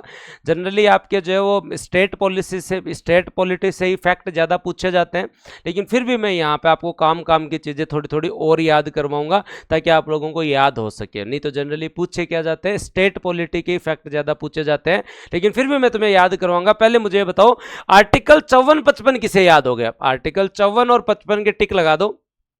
अरे कमेंट सेक्शन में खुद से बोल दो। अब मुझे तुम्हारी बात सुन रही है, समझ में आ रही है, तुम लोग जो है वो आराम से बोल सकते हो। हाँ तुम्हारी बात जो है वो मुझे जो है वो सुनाई दे रही है, तुम्हारी भावनाओं को मैं समझ रहा हूँ। तुम कह रहे हो कि सर बहुत अच्छा समझ में आ गया, बढ़िया है। अब बताओ बताओ कमेंट सेक्शन में लिखो यार, सारी बात मेरे को तुम्हारी जो सुन रही है ऐसी क्या बात कर रहे हो। 54-55 याद हो गया तुम लोगों को? अब देखो क्या याद रखना है। चुनाव कौन करवाता है दोस्तों? याद रखें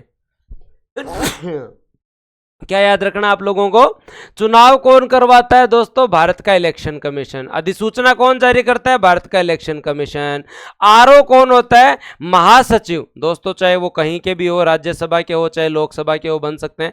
इस बार दोस्तों आपके जो है वो पीसी मोदी साहब जो है वो आपके राज्यसभा के महासचिव थे। एकदम क्लियर। 50 प्रस्तावक चाहिए कि भाई ये जो है वो चुनाव लड़ना चाह रहे हैं तो कम से कम 50 लोग तो प्रस्तावक बने, और 50 अनुमोदक चाहिए। क्या चाहिए दोस्तों?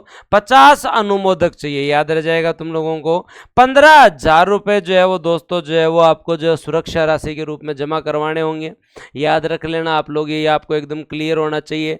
और एक चीज और क्लियर होना चाहिए कि इस बार सभी सांसदों का मत मूल्य जो है वो क्या था दोस्तों? जो है वो 700 जो है वो इनका मत मूल्य था। रहा। और इस निर्वाचन के अंदर दोस्तों जो है द्रौपदी मुर्मू जो है, जो 64 वर्ष की हैं, जिन्हें 64% वोट मिले हैं, यशवंत सिन्हा को इन्होंने जो है वो दोस्तों जो हराया है, यशवंत सिन्हा को दोस्तों हराया है। फर्स्ट महिला आदिवासी, दोस्तों याद रखें, महिला आदिवासी राष्ट्रपति हैं, सेकंड महिला राष्ट्रपति हैं, स्वतंत्रता के बाद जन्म लेने वाली प्रथम राष्ट्रपति हैं। बताओ किस किस को क्लियर। अब मैं आगे चलूं और बहुत सारी चीजें तुम लोगों को याद करवाऊं, कुछ फैक्ट याद करवाऊं तुम लोगों को। हाँ एकदम श्योर। वेतन और वो बाद में देखेंगे, अभी केवल निर्वाचन की बात हुई थी। तो मैं कुछ फैक्ट तुम लोगों को याद करवाऊंगा, लेकिन कुछ फैक्ट याद करने से पहले जो है वो दोस्तों जो है वो थोड़ी और बातचीत करते हैं। और वो क्या बातचीत करते हैं, 2-3 आर्टिकल और याद करके आते हैं, 2-3 आर्टिकल हम लोग जो और याद करके आते हैं, उसके बाद में आगे देखेंगे हम लोग। अब आती है, जब 54-55 पढ़ लिया तो 56 की बात आती है, राष्ट्रपति की पदावधि। याद रखें दोस्तों, आपके यहाँ पे राष्ट्रपति की जो है वो अपने पद ग्रहण से 5 वर्ष की अवधि तक रहेगा। याद रखें, राष्ट्रपति किसे त्याग पत्र देगा, हस्ताक्षर सहित लेख द्वारा वो अपना त्याग पत्र उपराष्ट्रपति को देगा। याद रखें, जिसकी सूचना तुरंत लोकसभा अध्यक्ष को दी जाएगी, ये याद रखें। और संविधान का अतिक्रमण करने पर, याद रखें, संविधान का अतिक्रमण करने पर राष्ट्रपति को अनुच्छेद 61 के तहत हटाया जा सकता है, अनुच्छेद 61 के तहत हटाया जा सकता है। 61 बाद में पढ़ेंगे, महाभियोग की प्रक्रिया क्या है, क्या मामला, ये भी याद रखें। और उसके साथ साथ राष्ट्रपति अपने पद की अवधि समाप्त होने पर तब तक पद पर रहेगा जब तक कि नया राष्ट्रपति आके जो है वो दोस्तों जो पद ग्रहण नहीं कर ले। तो 56 क्या कहता है, आप याद रख लेना। आर्टिकल 56 जो है वो राष्ट्रपति की पदावधि की बात करता है, और आर्टिकल 56 कहता है कि 5 वर्ष तक सामान्यतः रहेंगे। याद रखें, त्याग पत्र जो है वो दोस्तों जो है वो ये किनको देंगे, उपराष्ट्रपति को, वाइस प्रेसिडेंट को देंगे। इन्हें आर्टिकल 61 के तहत महाभियोग से जो है वो हटाया जा सकता है, महाभियोग से हटाया जा सकता है। 5 वर्ष की अवधि पूरी होगी, उसके बाद भी जो है वो दोस्तों जो है पद पर ही रह सकते हैं जब तक नया राष्ट्रपति नहीं आ जाए। 56 क्लियर, बताओ 56 क्लियर है क्या, श्योर। 5 वर्ष इनकी जो है पदावधि होगी। त्याग पत्र वाइस प्रेसिडेंट को देंगे। हटाना संविधान के अतिक्रमण के आधार पे 61 के अनुसार हटाएंगे। ठीक है, तो हम याद कर लेंगे 61 के अनुसार, 61 आएगा तो पूरा पढ़ेंगे। फिर 56 में याद आएगा। और ये कब तक पद पर रह सकते हैं, ऐसे नहीं 5 वर्ष पूरे होते हैं मैं तो जाऊं, मार तो काम पूरा हो गया, ये कोई मतलब कोई स्कूल थोड़ी है भाई जी। नया को निर्वाचन होने दो, भी बाद में उठ जाए, जल्दी के याद रह जाएगा। 57 क्या कहता है, पुनर्विचार के लिए राष्ट्रपति के रूप में जो ये वापस चुनाव लड़ सकते हैं। तो दोस्तों जो पुनर्विचार के लिए जो है, पुनर्निर्वाचन के लिए दोस्तों जो ये पात्र है, पुनर्निर्वाचन के लिए ये जो है वो पात्र है। ये बताओ किस किस को क्लियर, ये बताओ मेरे को किस किस को क्लियर। अब मैं आगे वाले आर्टिकल याद करवा के कंप्लीट करवाने वाला हूं आर्टिकल, फिर कुछ फैक्ट याद करवाऊंगा तुम्हें। मैंने कहा था कि 52 में एक प्रेसिडेंट होगा, 53 में उसमें एग्जीक्यूटिव पावर निहित होगी, 54 में उसका निर्वाचन मंडल होगा, 55 में उसमें निर्वाचन की प्रक्रिया होगी, और 56 में दोस्तों जो है वो आप लोगों ने क्या याद रखा, उसकी पदावधि होगी। और दोस्तों जो है वो आपके यहाँ 57 में जो है वो दोस्तों आप लोगों को याद रखना पड़ेगा कि 57 में आपको क्या याद रखना पड़ेगा कि उनके पुनर्निर्वाचन। अब मैं तुम लोगों को जो है वो कुछ आर्टिकल याद करवाऊंगा, और वो आर्टिकल तुम्हारे क्या होंगे दोस्तों याद रखना। 58 गुरुजी याद करो, 59 याद करो, 60 याद करो, 61 याद करो और 62 याद करो। फिर आपका जो है वो मामला कंप्लीट, राष्ट्रपति का मामला कंप्लीट करवा दूंगा याद, पक्की बात है। अभी कर ले याद, तो लिखो एक बार, योग्यता, शर्तें और शपथ। योग्यता, शर्तें आपके जो है पद के लिए, और शपथ, ये 3 चीज याद करो, ये आप लोगों को पता है। और वो क्या है दोस्तों, आपके महाभियोग। वो क्या है दोस्तों, आपके यहाँ महाभियोग। और लास्ट आर्टिकल तुम्हें वैसे ही याद हो जाएगा कि कल को अगर राष्ट्रपति पद की रिक्ति हो, पद रिक्ति हो, तो उस कंडीशन में कार्यवाहक राष्ट्रपति कौन होगा, कितने महीने में चुनाव करवाने पड़ेंगे, वो हम अपने याद कर लेंगे। एक बार लिखो, योग्यता, शर्तें, शपथ। लिखो एक बार, योग्यता, शर्तें, शपथ। केवल 58, 59, 60 याद रखो कि अर्हता क्या है, कौन आदमी बन सकता है, योग्यता क्या है, शर्तें क्या है दोस्तों, और शपथ जो है वो दोस्तों क्या है, कौन दिलाएगा। योग्यता, शर्तें, शपथ जो है वो याद करो, आपके यहाँ पर है 58, 59, 60 याद करो, 58, 59, 60 याद करो, 58, 59, 60। कमेंट सेक्शन में लिख लिख के, कॉपी में लिख लिख के याद कर लो, क्योंकि समझने वाला कॉन्सेप्ट तुम समझ रहे हो, फैक्ट भी तुम्हें याद होने चाहिए। कॉन्सेप्ट समझ रहे हो? तो फैक्ट भी तुम्हें याद होने चाहिए। और फैक्ट क्या कहते हैं कि जो है वो 52 में एक राष्ट्रपति होगा, 53 में एग्जीक्यूटिव पावर होगी, 54 में निर्वाचन मंडल, 55 में निर्वाचन प्रक्रिया, 56 में पदावधि 5 साल और दोस्तों 57 के अंदर दोस्तों आपके पुनर्निर्वाचन।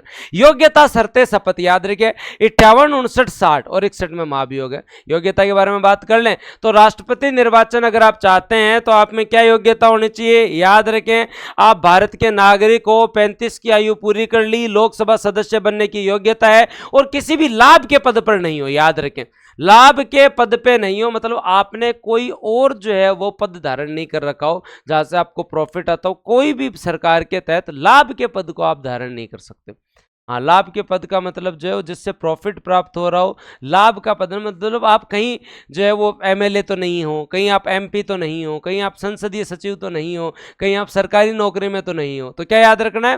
राष्ट्रपति निर्वाचित होने की योग्यता पहली क्या है दोस्तों? भारत का नागरिक हो, 35 की आयु पूरी कर चुके हो, लाभ के पद को धारण नहीं करता हो, लोकसभा सदस्य बनने की योग्यता रखता हो। फिर बाद में शर्तें क्या है? पहली बात, कोई भी व्यक्ति जो है वो राष्ट्रपति बन रहा है तो दोस्तों याद रखें वो एमएलए या एमपी नहीं होना चाहिए, वो संसद के किसी सदन का सदस्य नहीं होना चाहिए, विधायिका का सदस्य नहीं होना चाहिए। यदि कोई है तो वो दोस्तों निर्वाचन हो जाता है तो उस पद ग्रहण से पूर्व उस सदन से त्यागपत्र दे दो। कोई एमएलए एमपी हो, राष्ट्रपति चुना जाए, उस कंडीशन के अंदर वो अपना त्यागपत्र दे दो। उसके बाद कोई लाभ का पद धारण नहीं करता, उससे भी त्यागपत्र दे दो। ये शर्त भी जरूरी है। और क्या शर्त है? संसद द्वारा निर्धारित दोस्तों भत्ते और विशेषाधिकार प्राप्त होंगे। मतलब राष्ट्रपति के जो है वो भत्ते और विशेषाधिकार कौन निर्धारित करता है दोस्तों? आपके यहाँ पे संसद करती है। याद रख लेना, याद रख लेना। अब एक इंपॉर्टेंट चीज, राष्ट्रपति की शपथ तुम लोगों को याद है कि शपथ गुरुजी जो 60 में है। तो बताओ वेतन कौन सी अनुसूची में आता है? याद रख लेना, वेतन 3rd अनुसूची के अंदर आता है। ये आता है, एकदम क्लियर है। और वेतन जो 3rd अनुसूची के अंदर आपका आता है उसको भी एक चीज याद रख लेना। हाँ, जो वेतन आप लोगों को जो दिया जाता है उस वेतन के बारे में एक चीज याद रख लेना। और क्या याद रखना है कि गुरुजी वेतन के अंदर किसी भी प्रकार की जो है वो कटौती नहीं की जा सकती। वेतन में क्या नहीं की जा सकती? किसी भी प्रकार की कटौती नहीं की जा सकती। याद आ रहा है तुम लोगों को? वेतन में किसी भी प्रकार की जो है वो कटौती नहीं की जा सकती। 2nd अनुसूची में आता है वेतन में किसी भी प्रकार की जो है वो दोस्तों जो है वो वेतन जो है वो किस में आता है? 2nd अनुसूची में। शपथ है 3rd अनुसूची में लोगों की, इनकी तो शपथ भी जो है वो अलग से है, वो 60 में है। 2nd अनुसूची में क्या आता है दोस्तों? वेतन आता है। और वेतन जो है वो संचित निधि पर भारित है, जिसकी जो कटौती नहीं की जा सकती। क्या नहीं की जा सकती? कटौती नहीं की जा सकती। शर्तें फिर से याद करवा रहा हूं, एक एक चीज याद रख लेना दोस्तों। क्या क्या याद करेंगे हम लोग? क्या शर्तें? क्योंकि आप लोगों ने क्या कहा कि गुरुजी जो है वो आपके यहाँ पे 58, 59, 60 याद करना है। योग्यता याद कराए, कहाँ जी याद कराएं। शर्तें क्या हैं? शर्तें पहली चीज है कि अगला एमएलए या एमपी नहीं होना चाहिए, त्यागपत्र दे दो। लाभ का पद धारण नहीं करना चाहिए, त्यागपत्र दे दो। है संसद जो है वो दोस्तों इनसे संबंधित चीजों का निर्धारण करते हैं। 2nd अनुसूची के तहत इन्हें वेतन एवं पेंशन दी जाती है। और याद रख लेना 2nd अनुसूची के तहत जो वेतन और पेंशन होते हैं वो संचित निधि पर भारित होते हैं। और संचित निधि पर भारित होने का मतलब है कि दोस्तों इनमें कटौती नहीं की जा सकती। इनमें क्या नहीं की जा सकती? कटौती नहीं की जा सकती, कटौती नहीं की जा सकती, कमी नहीं की जा सकती। ये बताओ, शर्तें क्लियर है क्या? हाँ, 2nd अनुसूची याद है, 3rd अनुसूची में तो शपथ है, 2nd में आपकी जो वेतन और पेंशन। बताओ किस किस को क्लियर?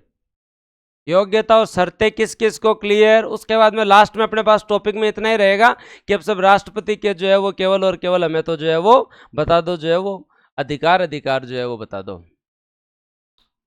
पावर बता दो, काम बता दो। एकदम क्लियर है? योग्यता, शर्तें, शपथ, 2 आर्टिकल क्लियर। अब बात करते हैं शपथ। राष्ट्रपति को दोस्तों जो है वो श्रद्धा एवं निष्ठा पूर्वक राष्ट्रपति पद का पालन करने की शपथ है। संविधान और विधि के परिरक्षण, संरक्षण और प्रतिरक्षा करने की शपथ है। नागरिकों की सेवा एवं कल्याण की शपथ। 3 है दोस्तों, याद रखें। अपने पद को जो है वो श्रद्धा एवं निष्ठा पूर्वक, संविधान के रक्षा की और नागरिकों के सेवा एवं कल्याण की शपथ कौन दिलाता है? याद रखें, भारत के या तो चीफ जस्टिस ऑफ इंडिया दिलाएंगे अगर वो नहीं है, अनुपस्थित हैं, तो उस समय सुप्रीम कोर्ट के वरिष्ठतम न्यायाधीश द्वारा दिलवाई जाएगी। सुप्रीम कोर्ट के वरिष्ठतम न्यायाधीश द्वारा दिलाई जाएगी। सुप्रीम कोर्ट के वरिष्ठतम न्यायाधीश द्वारा दिलाई जाएगी। सुप्रीम कोर्ट के वरिष्ठतम न्यायाधीश द्वारा दिलाई जाएगी। किसकी दोस्तों? अपने पद के निष्ठापूर्वक पालन की, संविधान के संरक्षण की, और उसके साथ साथ जनता के कल्याण की। ये तीनों शब्द समझे यहाँ पे। अब देखो अपन लोग जो है पहुंच गए, और अब अपने को 2 आर्टिकल और याद करने। अब अपने को 2 आर्टिकल और याद करने हैं, उसके साथ ये टॉपिक कंप्लीट। तुम टेंशन फ्री, मैं टेंशन फ्री, बढ़िया। जितना पढ़ना है उतना रिवीजन करो इसका, ठीक है। तो क्या याद रखना है तुम लोगों को? हाँ, मैंने पूरा फैक्चुअल पोर्शन तुम लोगों को कवर करवा रहा हूं मैं यहाँ पे। आंसर राइटिंग के बारे में डिस्कस मैं दूसरे वीडियो के अंदर करूंगा। मैं यहाँ केवल फैक्चुअल पोर्शन के ऊपर जो है वो काम कर रहा हूँ। तो पूरा फैक्चुअल पोर्शन तुम लोगों को कवर करवा रहा हूँ। फैक्चुअल पोर्शन आपका क्या बोलता है? 52 में कहा कि एक राष्ट्रपति होगा, 53 में एग्जीक्यूटिव पावर होगा, 54 में निर्वाचन मंडल होगा, 55 में निर्वाचन की प्रक्रिया होगी, 56 में पदावधि होगी, और दोस्तों 57 के अंदर आपने कहा कि पुनर्निर्वाचन के लिए पात्र होगा। 58 में आपने कहा योग्यता 35 की उम्र, भारत का नागरिक, लाभ का पद नहीं हो, और दोस्तों जो है लोकसभा चुनाव के लिए जो है पात्र होना चाहिए। उसके बाद में 59 के बारे में हम लोग बात करी, तो 59 के बारे में हम लोगों ने क्या बात की कि यहां पे जो है वो यहां पे शर्तें हैं कि अगला एमएलए एमपी नहीं होना चाहिए, लाभ के पद को धारण करने वाला नहीं होता है, संसद इनके विशेषाधिकार डिफाइन करेगी, और जो इनका वेतन जो है वो दोस्तों संचित निधि पर भारित होगा, सेकंड अनुसूची के तहत, जिसमें कमी नहीं की जा सकती। और 60 में शपथ है। शपथ जो है या तो सीजीआई दिलाएंगे, या दोस्तों सीनियर मोस्ट जो भी जज है आपके सुप्रीम कोर्ट के वो दिलाएंगे। यहां तक क्लियर?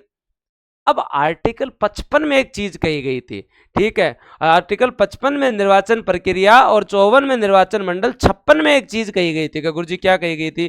कि इसकी पदावधि 5 वर्ष तक होगी। कहा गुरुजी? ये तो याद है। उसके बाद में क्या कहा गया था? ये त्याग पत्र उपराष्ट्रपति को देंगे। क्या गुरुजी? ये भी याद है। फिर उसके बाद में क्या कहा गया था? इनको संविधान के अतिक्रमण के आधार पर, संविधान के अतिक्रमण के आधार पर इनको जो है वो हटाया जा सकता है। और दोस्तों याद रख लेना, वो हम आर्टिकल 61 के तहत महाभियोग की प्रक्रिया से हटाते हैं। किसकी प्रक्रिया से हटाते हैं? महाभियोग। समय आ गया बच्चों कि हम महाभियोग पढ़ें, लेकिन उससे पहले अपने मन ही मन में बताओ कि अब तक को पढ़ाया हुआ तो याद हो गया क्या? मन ही मन में बताएं कि अब तक का पढ़ाया हुआ तो याद हो गया है क्या? फिर मैं आगे चलूं मैं आगे? चलो तो फिर बाद में आगे बताए। राष्ट्रपति पर महाभियोग चलाने की प्रक्रिया संविधान के अतिक्रमण के आधार पर, याद रखें दोस्तों, किसके अतिक्रमण? अगर संविधान का उल्लंघन किया है तो इस कंडीशन में जो है वो संसद के किसी भी सदन में महाभियोग लाया जा सकता है। मतलब लोकसभा, राज्यसभा, कहीं से भी स्टार्ट हो सकता है। महाभियोग प्रस्ताव हेतु सदन के 1/4 सदस्यों के हस्ताक्षर होने जरूरी है। मतलब 25% लोग पहले साइन करके देवे ना, तब जो है वो मामला चालू हो। याद रखें। और इसकी 14 दिन पहले कम से कम राष्ट्रपति को नोटिस दो कि साहब थाना हटाना नहीं, कहीं ले रहा वहां महाभियोग ले रहा वहां। 25% चाहे लोकसभा में है तो दोस्तों वहां के जो 1/4 सदस्य, राज्यसभा वाला लाने चाहें तो वहां के 1/4 सदस्य साइन करके जो है वो अपने अध्यक्ष को देवें कि साहब जो, और वो उसके साथ साथ इसकी सूचना 14 दिन पहले राष्ट्रपति को भी दी जाए कि आपके लिए जो है अमुक दिन जो है वो महाभियोग लाया जाएगा। जिस सदन में ये लाया जाता है उस सदन के 2/3 बहुमत से ये अगर पारित हो जाए तो फिर अगले सदन में जाता है। दूसरा सदन आरोपियों की जांच करता है। जांच के दौरान राष्ट्रपति स्वयं या अपने प्रतिनिधि के माध्यम से अपना पक्ष रख सकता है। अगला सदन भी अगर इसे 2/3 बहुमत से पारित कर दे तो राष्ट्रपति उसी दिन पद से हट जाएगा। याद रखें, विधानसभा सदस्यों का चुनने में हक है, हटाने में कोई हक नहीं है। याद रखें, हम फिर मैं याद करवाता हूं। क्या याद रखना आपको कि आपके यहां जो है वो महाभियोग जो है वो दोस्तों, महाभियोग की अगर हम लोग बात करें, ये महाभियोग का मामला सब अमेरिका से लिया हुआ है। अब महाभियोग के बारे में हम लोग बात करें दोस्तों, तो आप लोगों को क्या याद रखना पड़ेगा कि कहीं पे भी लोकसभा या राज्यसभा किसी भी सदन में लाया जा सकता है। 1/4 सदस्य, 1/4 सदस्य ये प्रस्ताव लेकर आए, और 1/4 सदस्य ये प्रस्ताव लेकर आए। पहले 1/4 लिखा, अब 1 और 4 लिख दो। 14 दिन पहले जो है वो नोटिस दे दो, 14 दिन पहले नोटिस दे दो। मान लीजिए कि आपके यहां कहां लाया गया? लोकसभा में लाया गया था, तो लोकसभा 2/3 से पारित कर दो। फिर इसके बाद में विधानसभा, लोकसभा 2/3 से पारित कर दो। फिर राज्यसभा 2/3 से पारित कर दो। उसी दिन प्रेसिडेंट साहब अपने जो पद से हट जाएंगे। एकदम सिंपल, विधानसभा सदस्यों की भूमिका नहीं है हटाने में, विधानसभा सदस्यों की भूमिका गुरुजी नहीं है। बताओ किस किस को याद हुआ? एकदम क्लियर। राष्ट्रपति को हटाने के महाभियोग के बारे में अगर हम लोग बात करें तो आप लोगों को एकदम क्लियर हो जाना चाहिए कि महाभियोग जो है वो दोस्तों आप लोगों के लिए प्रक्रिया क्या है। लोकसभा और राज्यसभा कहीं पे भी लाया जा सकता है। 1/4 सदस्य जो है वो प्रस्ताव को लाते हैं, 14 दिन पहले नोटिस दिया जाता है, लोकसभा ने पारित कर दिया, राज्यसभा ने पारित कर दिया, प्रेसिडेंट साहब हट जाएंगे, प्रेसिडेंट साहब हट जाएंगे। बताओ किस किस को क्लियर? बताओ किस किस को क्लियर? क्लियर है क्या? श्योर? एकदम गारंटी से। चलो मैं आगे, 61वां भी याद हो गया तुम्हें तो 62वां देख लेते हैं। राष्ट्रपति की पदावधि की समाप्ति से पूर्व ही राष्ट्रपति के निर्वाचन की प्रक्रिया पूर्ण कर लेनी चाहिए। मतलब इनके 5 साल पूरे हो रहे हैं, उससे पहले निर्वाचन की प्रक्रिया पूर्ण कर लो। लेकिन अगर राष्ट्रपति की मृत्यु हो जाए, अगर पद खाली हो जाए, अगर राष्ट्रपति का पद त्याग हो जाए, मतलब अगले ने जो रिजाइन कर दिया हो, या दोस्तों राष्ट्रपति को हटा दिया जाए, तो ये तो आकस्मिक स्थिति होगी। अब यहां पहले से तैयारी कैसे करें? तो इस कंडीशन में 6 माह के भीतर भीतर जो है निर्वाचन प्रक्रिया पूरी करो, तब तक कार्यवाहक राष्ट्रपति या तो उपराष्ट्रपति को रख दो, या दोस्तों जो है वो आपके यहाँ पे मुख्य न्यायाधीश को रखा जा सकता है। इसका एग्जाम्पल देता हूं मैं आप लोगों को। डॉक्टर जाकिर हुसैन साहब जो है वो दोस्तों आपके यहाँ क्या थे? डॉक्टर जाकिर हुसैन साहब जो है वो आपके यहाँ राष्ट्रपति थे, और इनकी पद पर रहते हुए देहांत हो गया था, तो पद खाली हुआ। उस समय उपराष्ट्रपति कौन थे दोस्तों आपके यहाँ? उपराष्ट्रपति कौन थे दोस्तों आपके यहाँ? वीवी गिरी थे। कौन थे दोस्तों आपके? वीवी गिरी थे। तो वीवी गिरी भारत के प्रथम कार्यवाहक राष्ट्रपति बनते हैं। क्या बनते हैं? कार्यवाहक राष्ट्रपति बनते हैं। सर ये तो समझ में आ गया। मतलब अगर राष्ट्रपति का पद खाली है तो उपराष्ट्रपति को सबसे पहले राष्ट्रपति बनाएंगे, ये तो जायज बात है, और 6 महीने के अंदर अंदर चुनाव करवा लेंगे। लेकिन इस कंडीशन में वीवी गिरी कहते हैं कि मैं भी राष्ट्रपति का चुनाव लड़ूंगा, मैं भी क्या लड़ूंगा? राष्ट्रपति का चुनाव लड़ूंगा, इसलिए उपराष्ट्रपति का पद त्याग देते हैं, उपराष्ट्रपति का पद त्याग देते हैं। अब बताओ किसको बनाओगे? राष्ट्रपति जाकिर हुसैन साहब जो है वो रहे नहीं, वीवी गिरी साहब आपके जो उपराष्ट्रपति हैं वो दोस्तों जो है वो वीवी गिरी साहब क्या कर रहे हैं? वीवी गिरी साहब जो है वो कह रहे हैं मैं राष्ट्रपति का चुनाव लड़ूंगा, उन्होंने पद त्याग दिया। अब उसके बाद में बचते हैं एम हिदायतुल्लाह, मतलब भारत के मुख्य न्यायाधीश, वो फिर आपके क्या बनते हैं? राष्ट्रपति। ये बताओ किस किस को क्लियर है? याद रह जाएगा तुम लोगों? तो राष्ट्रपति पद के खड़े होने वाले उम्मीदवार के लिए 20 आवेदक, 20 अनुमोदक चाहिए, 15,000 रुपए की जमानत राशि। अगर 1/6 वोट प्राप्त नहीं हुए तो जमानत राशि वापस नहीं लौटाई जाएगी। वेतन 5 लाख रुपए, और दोस्तों पेंशन 1.5 लाख रुपए। एकदम मैंने सारी चीजें क्लियर कर दी है, सब, मतलब जितना हो सकता है ना उतना सब। इसके बाद में तो उपराष्ट्रपति बचता है। लेकिन सर आपने अधिकार तो नहीं बताए। बता दूंगा मैं, लेकिन पहले एक बार आर्टिकल याद करवा दूं, तो अब तुम्हें जो है वो कुछ फैक्ट भी याद करवाऊंगा और भी सारी चीजें याद करवाऊंगा, लेकिन पहले ये आर्टिकल याद करवा दूं। अब मेरे साथ एक सांस में चालू करो कि भारत का एक प्रेसिडेंट होगा, उसमें एग्जीक्यूटिव पावर निहित होगी, उसका निर्वाचन मंडल होगा, उसके निर्वाचन की प्रक्रिया होगी, उसकी पदावधि होगी, उसका पुनर्निर्वाचन जो है वो दोस्तों जो है वो हम लोगों ने याद किया। उसके बाद में याद आता है दोस्तों आपका 58 में उसकी योग्यता होगी, और 59 में उसकी शर्तें होंगी, और दोस्तों उसके बाद में 60 में दोस्तों जो है वो शपथ होगी, और दोस्तों जो है वो 61 में महाभियोग की बात है। क्या है दोस्तों? महाभियोग की बात है। और 62 में पद रिक्त है। तो इस कंडीशन में 6 महीने में चुनाव करवाएंगे, लेकिन दोस्तों जो है वो उतने टाइम में या तो वाइस प्रेसिडेंट या जो है चीफ जस्टिस ऑफ इंडिया जो है पद को संभालेंगे। याद है? एक राष्ट्रपति, एग्जीक्यूटिव पावर, निर्वाचन मंडल में लोकसभा राज्यसभा के निर्वाचित सदस्य, विधानसभाओं के निर्वाचित सदस्य, दिल्ली और जो है पुदुचेरी के जो है वो दोस्तों आपके निर्वाचित सदस्य। निर्वाचन प्रक्रिया 50% प्लस एक वोट चाहिए। अगर कोटा प्राप्त नहीं होता है तो दूसरे राउंड में जो सबसे कम वोट प्राप्त होने वाले उम्मीदवार के वोट बांट दिए जाते हैं। मत मूल्य जनसंख्या अपॉन एमएलए का, एमएलए कितने इंटू 1/1000। हर विधानसभा का जो है प्रत्येक सदस्य जो है उसका वोट की वैल्यू सेम होगी, सांसदों के वोट की वैल्यू भी होगी, लेकिन अलग अलग विधानसभाओं के एमएलए की वोट की वैल्यू अलग अलग होगी। पदावधि दोस्तों आपकी जो है कितनी है? 5 वर्ष है। त्याग पत्र वाइस प्रेसिडेंट को देंगे। 61 के तहत हटाया जा सकता है संविधान के अतिक्रमण के आधार पे, दोस्तों याद रख लेना। और अगर पद का जो है वो टेन्योर खत्म हो जाए, नया राष्ट्रपति नहीं आया, तब तक आप बने रहेंगे। पुनर्निर्वाचन के लिए आप पात्र हैं। योग्यता दोस्तों नागरिक हो, लाभ का पद नहीं हो, लोकसभा के पद के उम्मीदवार की जितनी जो है वो आप पात्रता रखते हो, और 35 वर्ष आपकी जो है वो उम्र हो गई हो। तो वो शर्तें दोस्तों क्या याद रख रखना है एमएलए एमपी नहीं होना चाहिए, उसके साथ साथ लाभ का पद धारण करने वाला नहीं होना चाहिए, उसके साथ साथ दोस्तों जो है वो संसद इनके जो विशेषाधिकार भत्ते हैं इनके बारे में डिसीजन लेते हैं, लेकिन वेतन और पेंशन इनकी जो सेकंड अनुसूची पे है जिसमें कटौती नहीं की जा सकती। शपथ इन्हें जो है वो दोस्तों किसके, अपने पद के निष्ठापूर्वक पालन की, संविधान के संरक्षण प्रतिरक्षण की, और दोस्तों जो है वो जनता की सेवा की जो है वो शपथ इन्हें सीजीआई दिलाते हैं या सीनियर मोस्ट जज दिलाते हैं। महाभियोग संविधान के अतिक्रमण के आधार पर इन्हें हटाया जा सकता है, कौन से भी सदन में लाया जा सकता है, 1/4 सदस्य प्रस्ताव लेकर आ सकते हैं, 14 दिन पहले नोटिस देना पड़ता है, एक सदन 2/3 से पारित कर दे तो अगला सदन जांच करेगा, राष्ट्रपति अपना पक्ष रख सकता है या अपने जो है वो प्रतिनिधि के माध्यम से पक्ष रखवा सकता है। अगर दूसरा सदस्य भी 2/3 से पारित कर दे तो इस कंडीशन के अंदर दोस्तों जो है राष्ट्रपति को हटाया हुआ माना जाएगा। अगर जो है वो पद रिक्त होने से पहले ही इनके निर्वाचन की प्रक्रिया अपना ली जाए, लेकिन अगर पद त्याग, मृत्यु और जो है वो दोस्तों जो है वो हटा दिया जाए, उस कंडीशन के अंदर 6 माह के भीतर चुनाव करो, तब तक कार्यवाहक राष्ट्रपति या तो जो है वो दोस्तों आपके कौन बनेंगे, वाइस प्रेसिडेंट, अगर वो नहीं है तो सीजीआई। दिमाग में एकदम छप जाना चाहिए। क्या सर आपने तो कहा था और भी आर्टिकल याद कराऊंगा, और भी करवाऊंगा, लेकिन पहले इतने याद होने चाहिए।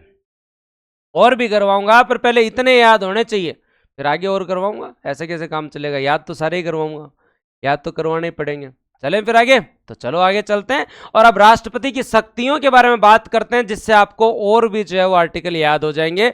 और दोस्तों अब राष्ट्रपति की कुछ महत्वपूर्ण शक्तियों के बारे में बात करते हैं। करें बात, यहां से आपको जो है वो रट्टा नहीं लगाना है, और वो इसलिए नहीं लगाना है क्योंकि राष्ट्रपति की शक्तियां आगे आने वाले टाइम में आप खूब पढ़ोगे। कैसे, जैसे राष्ट्रपति कार्यपालिका शक्तियों में सारी नियुक्तियां आती है, मतलब राष्ट्रपति कार्यपालिका का प्रमुख है तो सारी शक्तियां इसी के अंदर है, और इनका उपयोग वो मंत्रिपरिषद की जो है वो दोस्तों जो सलाह से करता है, टेंशन लेने की जरूरत नहीं है। अब दोस्तों राष्ट्रपति पीएम की नियुक्ति करते हैं और पीएम की सलाह पर मंत्रियों की नियुक्ति करते हैं। याद रखिए, आर्टिकल याद करने की जरूरत नहीं है तुम्हें। आर्टिकल तुम अभी याद करोगे तो फिर आगे क्या याद करोगे, आगे मैं सारी चीजें तुम लोगों को आर्टिकल याद करवाता जाऊंगा, तुम तो अभी केवल मेरे साथ साथ इनकी शक्तियों को याद करते चलो। आर्टिकल में बाद में याद करवा दूंगा, आर्टिकल में जो है वो दोस्तों आपके यहाँ पे बाद में याद करवा दूंगा, सारी चीजें और याद करवा देंगे। अभी केवल तुम लोग जो है वो केवल याद करने की कोशिश करो, इतना ही। और क्या याद करने की कोशिश करना है भाई, कार्यपालिका प्रमुख होता है तो मंत्रिपरिषद की सलाह से काम करता है। सबसे पहले राष्ट्रपति पीएम की नियुक्ति करता है। किसकी नियुक्ति करता है दोस्तों, राष्ट्रपति पीएम साहब की नियुक्ति करते हैं। राष्ट्रपति किसकी नियुक्ति करते हैं, पीएम साहब की नियुक्ति करते हैं, और पीएम साहब के कहने पे फिर मंत्रिपरिषद की नियुक्ति करते हैं। काम तो राष्ट्रपति साहब का ही है, जायज बात है। उसके बाद में राज्यों के अंदर जो है वो दोस्तों राज्यपाल की नियुक्ति करते हैं, कहां सर याद है। महान्यायवादी की नियुक्ति करते हैं, कहां सर याद है। यूपीएससी के अध्यक्ष और सदस्य की नियुक्ति करते हैं, कहां सर पता है, करते तो राष्ट्रपति साहब ही हैं। निर्वाचन आयोग के अध्यक्ष एवं सदस्य की नियुक्ति करते हैं, हाँ साहब। वित्त आयोग के अध्यक्ष एवं सदस्य की नियुक्ति करते हैं, हाँ साहब। संघ शासित क्षेत्र में उप गवर्नर की नियुक्ति करते हैं, हाँ साहब। सुप्रीम कोर्ट और सभी हाई कोर्ट के न्यायाधीशों की नियुक्ति करते हैं, हाँ करते हैं। परामर्श अलग अलग लोग देते हैं लेकिन अपॉइंटमेंट यही करते हैं। बताओ, कार्यपालिका शक्तियां याद रह जाएंगी तुम लोगों को भी। पीएम की नियुक्ति करते हैं ये, गवर्नर की नियुक्ति करते हैं, महान्यायवादी की नियुक्ति करते हैं, इलेक्शन कमीशन वालों की नियुक्ति करते हैं, सुप्रीम कोर्ट जज, हाई कोर्ट जज की नियुक्ति करते हैं, फाइनेंस कमीशन वालों की नियुक्ति करते हैं। दोस्तों आपके यहाँ पे जो डिप्टी गवर्नर जो होते हैं संघ शासित प्रदेशों में, उनकी नियुक्ति करते हैं। नियुक्ति सब कुछ यही करते हैं, करवाता कौन है, करवाता कौन है, मंत्रिपरिषद के परामर्श पे। नियुक्ति करवाते कौन है, मंत्रिपरिषद के परामर्श पे। कौन करवाते हैं, मंत्रिपरिषद के परामर्श पे। याद रह गया। कार्यपालिका शक्ति का मतलब अपॉइंटमेंट। अब चलते हैं विधायी शक्तियां। देखो, इनके कहने पे संसद जो है वो दोस्तों ये संसद के सत्र को आहूत कर सकते हैं और सत्र का अवसान कर सकते हैं। क्या कर सकते हैं दोस्तों, सत्र का आहूत कर सकते हैं, सत्र का जो है वो दोस्तों जो अवसान कर सकते हैं। मैं यहाँ पे आपको 3 चीज़ समझाता हूँ और क्या याद रखना पड़ेगा आपको। जो भी आपका आर्टिकल 85 क्या कहता है, आर्टिकल 85 कहता है कि दोस्तों जो है वो राष्ट्रपति साहब जो है वो क्या कर सकते हैं, आपके यहाँ पे सत्र जो है उसको बुला सकते हैं। आहूत करना मतलब सत्र को बुलाना, और सत्र जो है वो दोस्तों जो है उसका अवसान कर सकते हैं। क्या अवसान कर, मतलब सत्र का समाप्त करना। अब क्या याद रखना पड़ेगा तुम लोगों को कि अपने यहाँ 3 प्रकार के सत्र होते हैं। एक तो बजट सत्र, एक मानसून सत्र और एक शीतकालीन सत्र। एक आपका जो है वो मानसून सेशन और एक शीतकालीन सत्र। कहाँ गुरुजी याद आ रहा है। तो ये सत्र को बुलाना या एक सत्र को बुलाना और अवसान का मतलब सत्र को समाप्त करना, ये सारा काम जो है वो कौन करते हैं दोस्तों, आपके यहाँ राष्ट्रपति साहब करते हैं। लेकिन कोई पूछ ले सर लोकसभा या राज्यसभा को स्थगित कौन करता है, लोकसभा या राज्यसभा को स्थगित कौन करता है, तो याद रख लेना लोकसभा और राज्यसभा को स्थगित काम करने का काम जो है वो किसका है दोस्तों, लोकसभा और राज्यसभा को स्थगित करने का काम जो है वो उसके अध्यक्ष या सभापति का है, उसके अध्यक्ष या सभापति को है, उसके अध्यक्ष या सभापति को है। सर ये तो याद रह गया। स्थगित कौन करता है, स्थगित मतलब 5 दिन के लिए एडजन कर दिया, 5 दिन बाद में वापस जो वो चालू होगी आपकी लोकसभा या राज्यसभा, अनिश्चित काल के लिए स्थगित कर दिया। अब अगला एक चीज पूछना चाहिए कि सर इतना मामला तो समझ में आ गया, लेकिन आप तो ये बताओ कि राष्ट्रपति जो है वो लोकसभा को भंग कर सकता है क्या, या उसका विघटन कर सकता है क्या? हाँ जी कर सकता है, हाँ जी कर सकता है। लेकिन क्या राज्यसभा कर सकता है कि ना? राज्यसभा एक स्थायी सदन है, राज्यसभा एक स्थायी सदन है जिसके सदस्यों का कार्यकाल जो है वो दोस्तों जो है वो 6 साल होता है। लेकिन कभी तुमने सुना है क्या ये 16वीं राज्यसभा चल रही है, 15वीं राज्यसभा चल रही है? सुना है कभी? नहीं, ऐसे बोलते हो ना राज्यसभा चल रही है।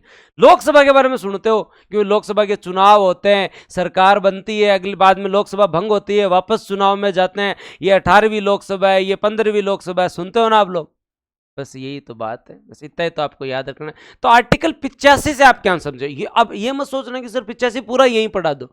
85 पूरा यहाँ नहीं पढ़ाऊंगा, क्यों नहीं पढ़ाऊंगा, फिर 85 में क्या पढ़ाऊंगा, फिर 85 में क्या पढ़ाऊंगा? तुम्हें बस इतना याद रखना है आर्टिकल 85 के तहत, आर्टिकल 85 के तहत है राष्ट्रपति साहब जो है वो सत्र बुला सकते हैं और दोस्तों सत्र आहूत कर सकते हैं, उसके साथ साथ सत्र का जो है वो अवसान कर सकते हैं, मतलब समाप्त कर सकते हैं। याद रखिएगा 86 में राष्ट्रपति साहब जो है वो सदन को अभिभाषण दे सकते हैं और दोस्तों 87 में राष्ट्रपति साहब सदन को जो है विशेष अभिभाषण दे सकते हैं।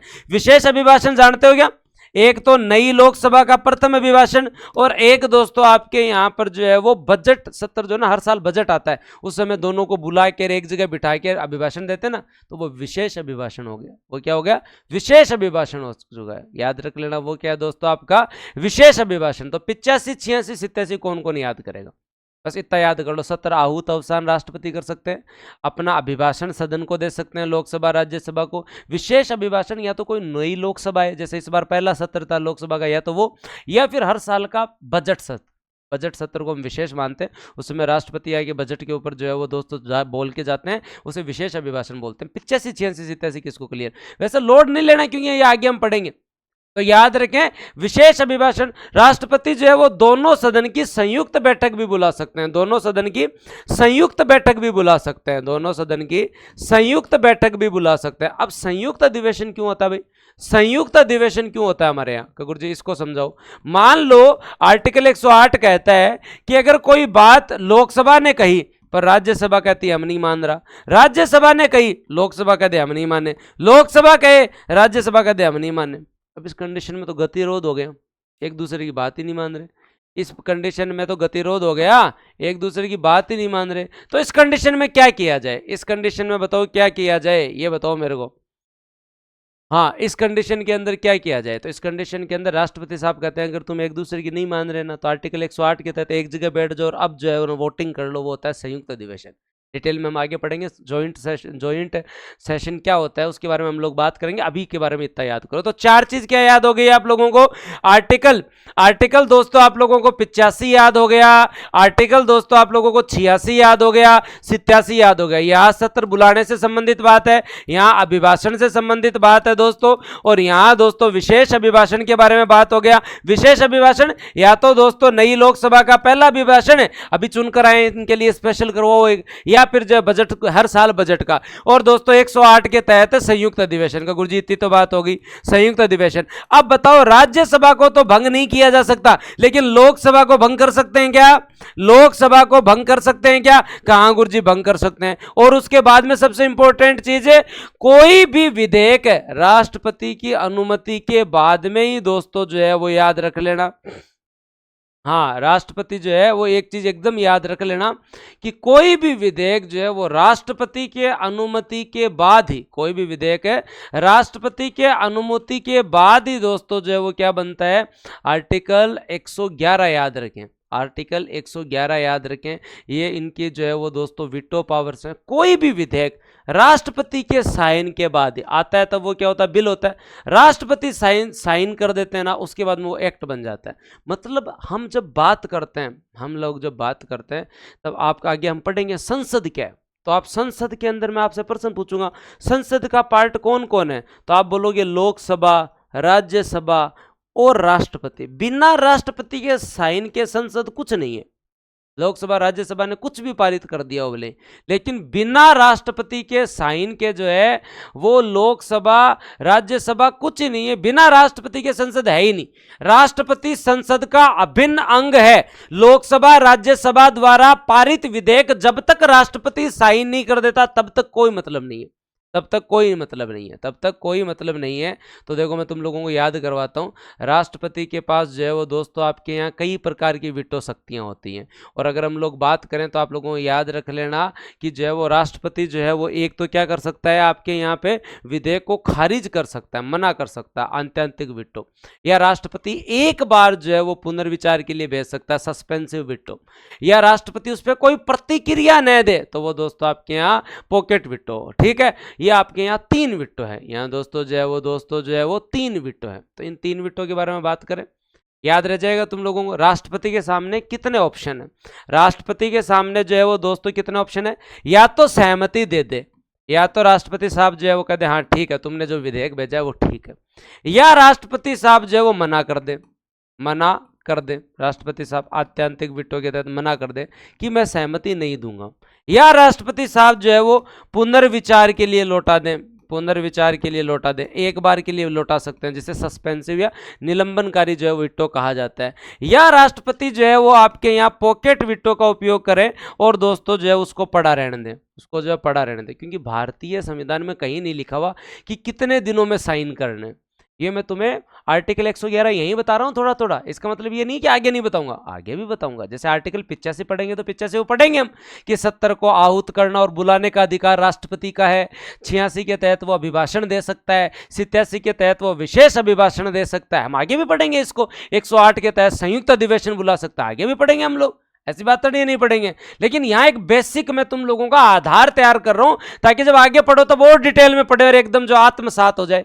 तभी तो राष्ट्रपति को थोड़ा डिटेल में पढ़ना होता है। अब राष्ट्रपति साहब आर्टिकल 111 के तहत कोई भी विधेयक को या तो सहमति दे सकते हैं, तो सहमति दे दी तो कोई समस्या ही नहीं है।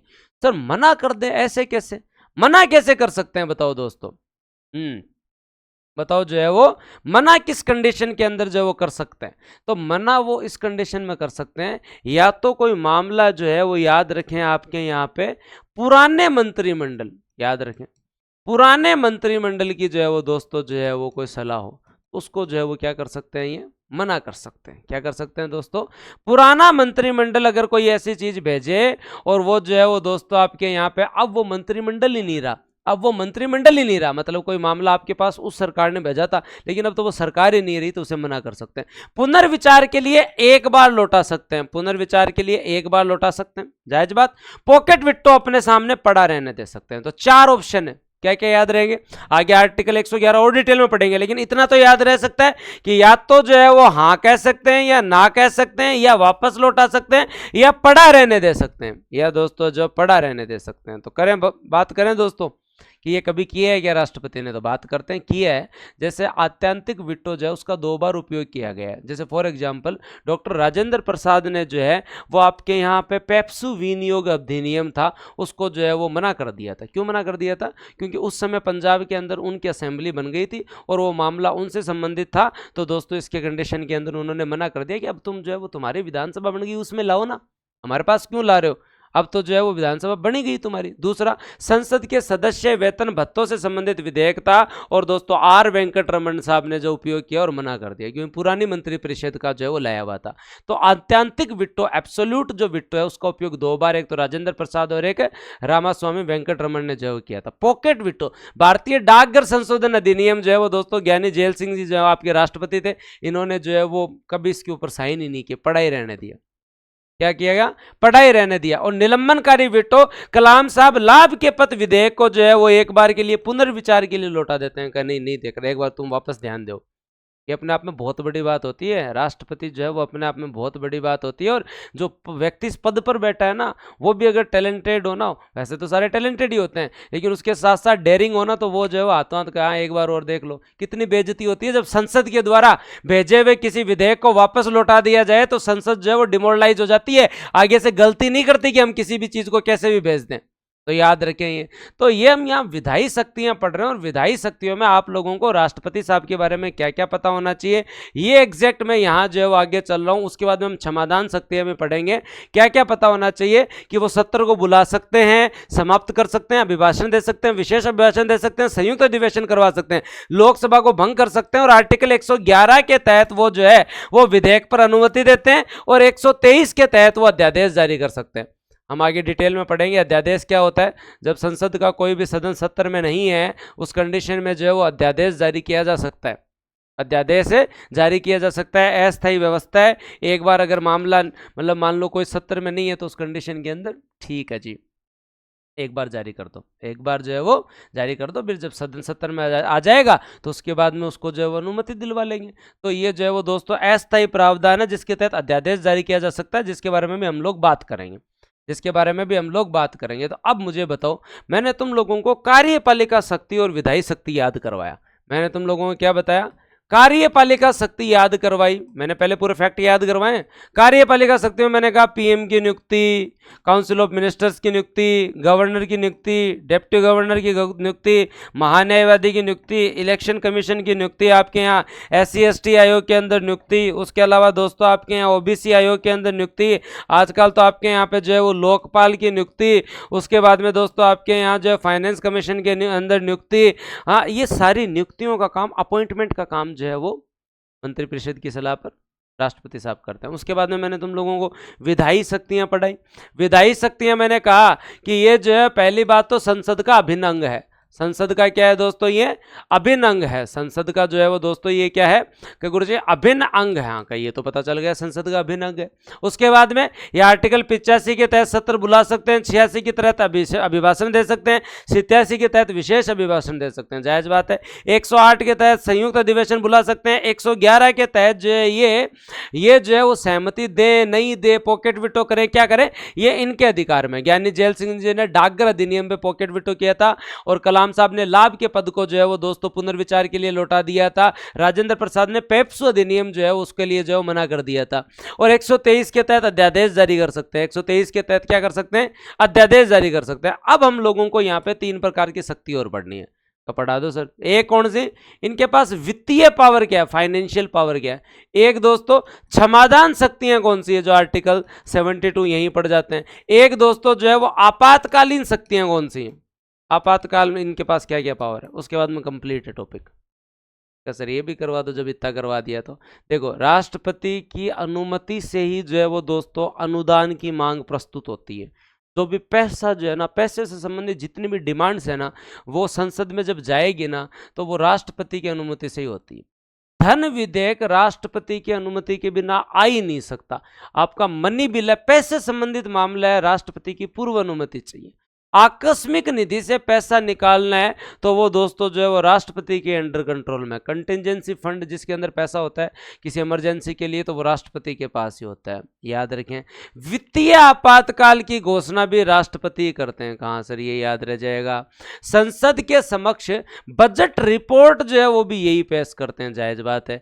वित्त आयोग की रिपोर्ट भी यही पेश करते हैं, जायज बात है। और केग की रिपोर्ट जो फाइनेंशियल होती है वो भी यही पेश करते हैं, ये भी याद करना पड़ेगा। वित्तीय शक्तियों में मतलब किसी भी डिपार्टमेंट को पैसा चाहिए तो वो अनुदान की मांग जो होती है आपकी, वो भी राष्ट्रपति की पहले अनुमति होनी चाहिए। धन विधेयक पारित करना है, राष्ट्रपति की अनुमति होनी चाहिए। आकस्मिक निधि से पैसा निकालना है, राष्ट्रपति की अनुमति होनी चाहिए। वित्तीय आपातकाल लगाना है, राष्ट्रपति साहब लगाएंगे। बजट रिपोर्ट, बजट की जो रिपोर्ट जो है वो आपके सदन के सामने प्रस्तुत की जाती है, वो करते हैं। केग की रिपोर्ट ये प्रस्तुत करते हैं, वित्त आयोग की रिपोर्ट ये प्रस्तुत करते हैं। बताओ अब आया मजा। ये वित्तीय शक्तियाँ। और फिर अब क्षमादान शक्तियाँ, जिसमें हम लोग जो है वो 5-7 मिनट हम लोगों को लगेंगे, थोड़ा डिटेल में पढ़ेंगे। क्षमादान शक्तियाँ जो कि आर्टिकल 72 में है। लेकिन तुम यार आर्टिकल मत भूल जाना, मैंने तुम लोगों को ज़्यादा आर्टिकल याद नहीं करवाया जो तुम ऐसे टेंशन में आ जाओ। क्या याद करवाया मैंने? 52 में एक राष्ट्रपति होगा, 53 में एग्जीक्यूटिव पावर होगी, 54 के अंदर निर्वाचन मंडल होगा, 55 में दोस्तों निर्वाचन की प्रक्रिया होगी, 56 में पदावती होगी, और दोस्तों जो है वो 57 में पुनर्निर्वाचन होगा। सर ये तो याद है। 58 में योग्यता होगी, 59 में शर्तें होंगी, और 60 में जो है वो गुरुजी शपथ होंगे। ये भी सर याद है।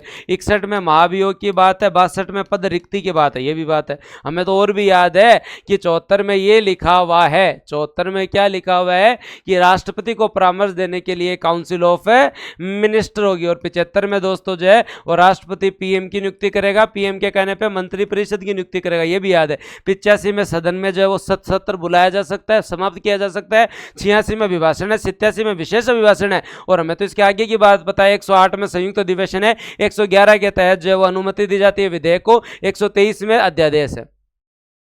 इतने तक याद हो गए, आर्टिकल मत भूल जाना तुम लोग। और ये आर्टिकल अगर नहीं भी याद है तो ये आगे आने वाली क्लास में याद हो जाएंगे, लेकिन ये इतने तो याद हैं तुम लोगों को, ये इतने तो याद हैं तुम लोगों को। अगर इतने याद हैं तो तुम मौज करो, टेंशन मत लो, राष्ट्रपति को बढ़िया से याद करो। अब मैं तुम लोगों को क्षमादान शक्ति याद, वित्तीय शक्ति में कुछ टेंशन लेने की जरूरत नहीं है। अनुदान की मांग राष्ट्रपति की पूर्वानुमति से आती है, धन विधेयक राष्ट्रपति की पूर्वानुमति से आती है, आकस्मिक निधि राष्ट्रपति के जो है वो अंडर कंट्रोल में रहती है, कोई भी रिपोर्ट हो, बजट हो, केक की रिपोर्ट हो, वित्त आयोग की रिपोर्ट हो, ये तीनों पैसे से संबंधित रिपोर्ट राष्ट्रपति साहब भी प्रस्तुत करते हैं। वित्तीय आपातकाल भी राष्ट्रपति साहब भी लगाते हैं। लेकिन इसका मतलब ये नहीं कि मैं तुम्हें धन विधेयक नहीं पढ़ाऊंगा, आगे मैं पढ़ाऊंगा ये धन विधेयक क्या होता है, अनुदान की मांग क्या होती है, बजट क्या होता है, सब पढ़ेंगे। यहाँ तो एक आधार बना रहा हूँ कि राष्ट्रपति के पावर्स आपको एक साथ ही याद हो जाए जब आर्टिकल याद हो गए। तो ऐसा थोड़ी है कि आर्टिकल 85 में आगे नहीं पढ़ाऊंगा, 86 में पढ़ाऊंगा, 87 में पढ़ाऊंगा, डिटेल में चर्चा करेंगे। तब चर्चा करेंगे तब और चर्चा कर लेंगे। लेकिन अभी हम लोग आर्टिकल जो है वो मोटा मोटी 62 तक ही याद करने की कोशिश कर रहे हैं। हमें 52 से 62 याद होना चाहिए, हमें 52 से 62 याद होना चाहिए, और 52 से 62 ढंग से याद होना चाहिए। 52 से 62 याद है तुम लोगों? फिर आगे चलो। अब दोस्तों क्षमादान शक्तियों के बारे में बात करते हैं।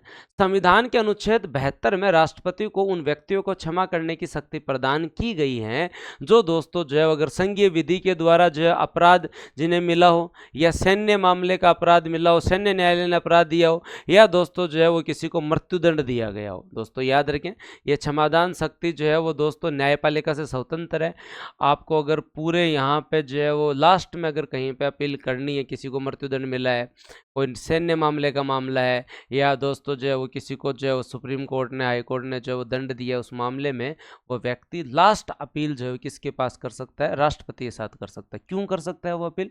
क्योंकि संभावना रहती है किसी व्यक्ति में सुधार हो सकता है, संभावना रहती है कि न्यायपालिका में भी कहीं पे जो है वो कोई त्रुटि हो गई हो, कोई बात हुई, फिर भी एक अवसर तो रहे कि मतलब सुप्रीम कोर्ट के बाद भी एक अवसर तो रहे ना कि जो है वो 72 के तहत राष्ट्रपति भी जो है वो माफ़ कर सकते हैं। क्या कर सकते हैं दोस्तों? राष्ट्रपति भी माफ़ कर सकते हैं। क्या कर सकते हैं? राष्ट्रपति माफ़ कर सकते हैं। ये तो आपकी 5 प्रकार की है। सबसे पहले क्षमा। क्षमा के अंदर किसी भी व्यक्ति को जो है वो अगर क्षमा कर दिया जाता है तो इस कंडीशन में वो आदमी पूर्णतः दोष मुक्त है, अब वो अपराधी नहीं है, अब वो अपराधी नहीं है। घर आ जाओ, मौज करो, आगो अपराध की सोचे ही मत। एक होता है दोस्तों लघुकरण। इसमें दोस्तों लघुकरण में सजा के स्वरूप को बदला जाता है। मतलब मृत्युदंड है तो कठोर कारावास कर दो, कठोर कारावास है तो उसे साधारण कारावास कर दो, तो इसे हम क्या बोलते हैं? लघुकरण। लघुकरण में तुम लोग जो है वो उसका टाइम कम मत कर देना। फिर आपके यहाँ पर जो है वो याद रखें दोस्तों, जो है वो परिहार के अंदर जो है वो अवधि को कम किया जाता है। जैसे 2 वर्ष का कठोर कारावास है तो उसे 1 वर्ष का कठोर कारावास कर दिए। यहाँ प्रकृति चेंज नहीं है, यहाँ प्रकृति चेंज नहीं, तीनों को समझना एकदम। 72 के तहत जो है वो राष्ट्रपति जो है वो क्षमादान शक्ति का उपयोग करते हैं।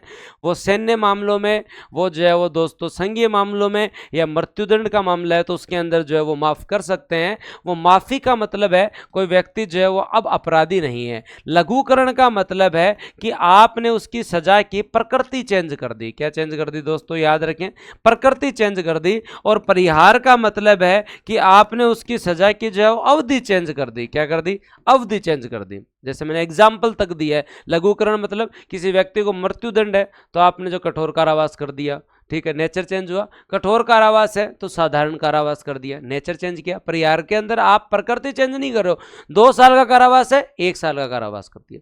अब विशेष परिस्थितियों में एक और होता है विराम। एक क्या होता है? विराम। विराम में किसी दोषी को मूल रूप में दी गई सजा में कुछ परिस्थितियों में कमी करते हैं। फॉर एग्जाम्पल, विराम में जो है वो प्रकृति भी चेंज होती है और अवधि भी चेंज होती है। प्रकृति भी चेंज की जाती है और अवधि भी चेंज कर दी जाती है। दोनों लघुकरण और परिहार दोनों का गुण रखता है। मूल रूप में दी गई सजा किन्हीं विशेष स्थितियों में कम करते हैं। जैसे कोई व्यक्ति दिव्यांग हो या गर्भावस्था में है कोई महिला और उसको जो है वो दंड दिया गया, या जो है वो वृद्धावस्था के अंदर है कोई व्यक्ति, तो वहाँ पे उसका नेचर भी चेंज किया जा सकता है, कठोर कारावास से सामान्य कारावास, और 2 साल से 1 साल भी किया जा सकता है विशेष परिस्थितियों में, याद रख लेना। और फिर होता है परविलंबन, किसी सजा मानकर मृत्युदंड को अस्थायी रोक लगा देना। अस्थायी रोक लगा देना। इसका उद्देश्य दोषी व्यक्ति को क्षमा याचना या परिवर्तन की याचना के लिए समय देना, मतलब फांसी को कुछ समय के लिए टाल देना है ना। फिर बाद में देख लेंगे क्षमा करना है नहीं करना, लेकिन एक बार आपने टाल दी कि हाँ रहने दो, 1-1.5 महीने इसको फांसी नहीं देनी। तो ये 5 प्रकार की शक्तियों को फिर याद रखना है। मैं तुम लोगों को याद करवाता हूँ। आर्टिकल 72 क्या कहता है? आर्टिकल 72 ये कहता है माफी का तो मतलब हो गया आदमी निरपराध है। अब लघुकरण का मतलब है कि उसकी जो प्रकृति में चेंज हुआ है, क्या किया है? प्रकृति में। परिहार का मतलब है कि उसकी अवधि में चेंज हुआ है, क्या हुआ है? उसकी अवधि में चेंज हुआ है। और दोस्तों याद रख लेना, लघुकरण, परिहार, विराम विशेष परिस्थिति के अंदर, विराम विशेष परिस्थिति के अंदर जो है वो प्रकृति भी चेंज हो और अवधि भी चेंज हो। और प्रविलंबन का मतलब है एक बार के लिए टाल देना, खास करके जब मृत्युदंड के मामलों को टालना जो है, एक बार के लिए स्टे लगा देना, रोक लगा देना, ये आपका ही है। अब सर इसकी भी क्या शर्तें हैं? देखो, क्षमा याचना करने वाला व्यक्ति ये नहीं कह सकता कि मैं तो मौखिक रूप से राष्ट्रपति साहब के पास जाऊंगा। मौखिक सुनवाई का कोई अधिकार नहीं है, मौखिक सुनवाई का कोई अधिकार नहीं है, ठीक है। राष्ट्रपति साक्ष्यों का पुनः अध्ययन कर सकते हैं। उनका विचार जो है न्यायालय से भिन्न भी हो सकता है। क्या हो सकता है? न्यायालय से भिन्न भी हो सकता है। वैसे न्यायालय ने तो मृत्युदंड दिया लेकिन वो माफ कर सकते हैं। वो इसमें मंत्रिमंडल से परामर्श भी लेते हैं दोस्तों, ये भी याद रखें। राष्ट्रपति जो डिसीजन लेते हैं उसका कारण बताने के लिए उनको जरूरत नहीं है कि वो कारण बताएं। राष्ट्रपति की शक्ति की न्यायिक समीक्षा जनरली नहीं की जा सकती जब तक कि उसका निर्णय स्वेच्छाकारी नहीं हो, मतलब उनका निर्णय गलत नहीं हो, तब तक करने की कोई जरूरत नहीं है। जब क्षमादान की पूर्व याचिका राष्ट्रपति ने रद्द कर दी हो तो दूसरी याचिका दायर नहीं की जा सकती। एक बार मना कर दिया तो मना ही कर दिया। और उपयोग जो मंत्रिपरिषद की सलाह पे लिया जाता है। क्या याद रखना है तुम लोगों को?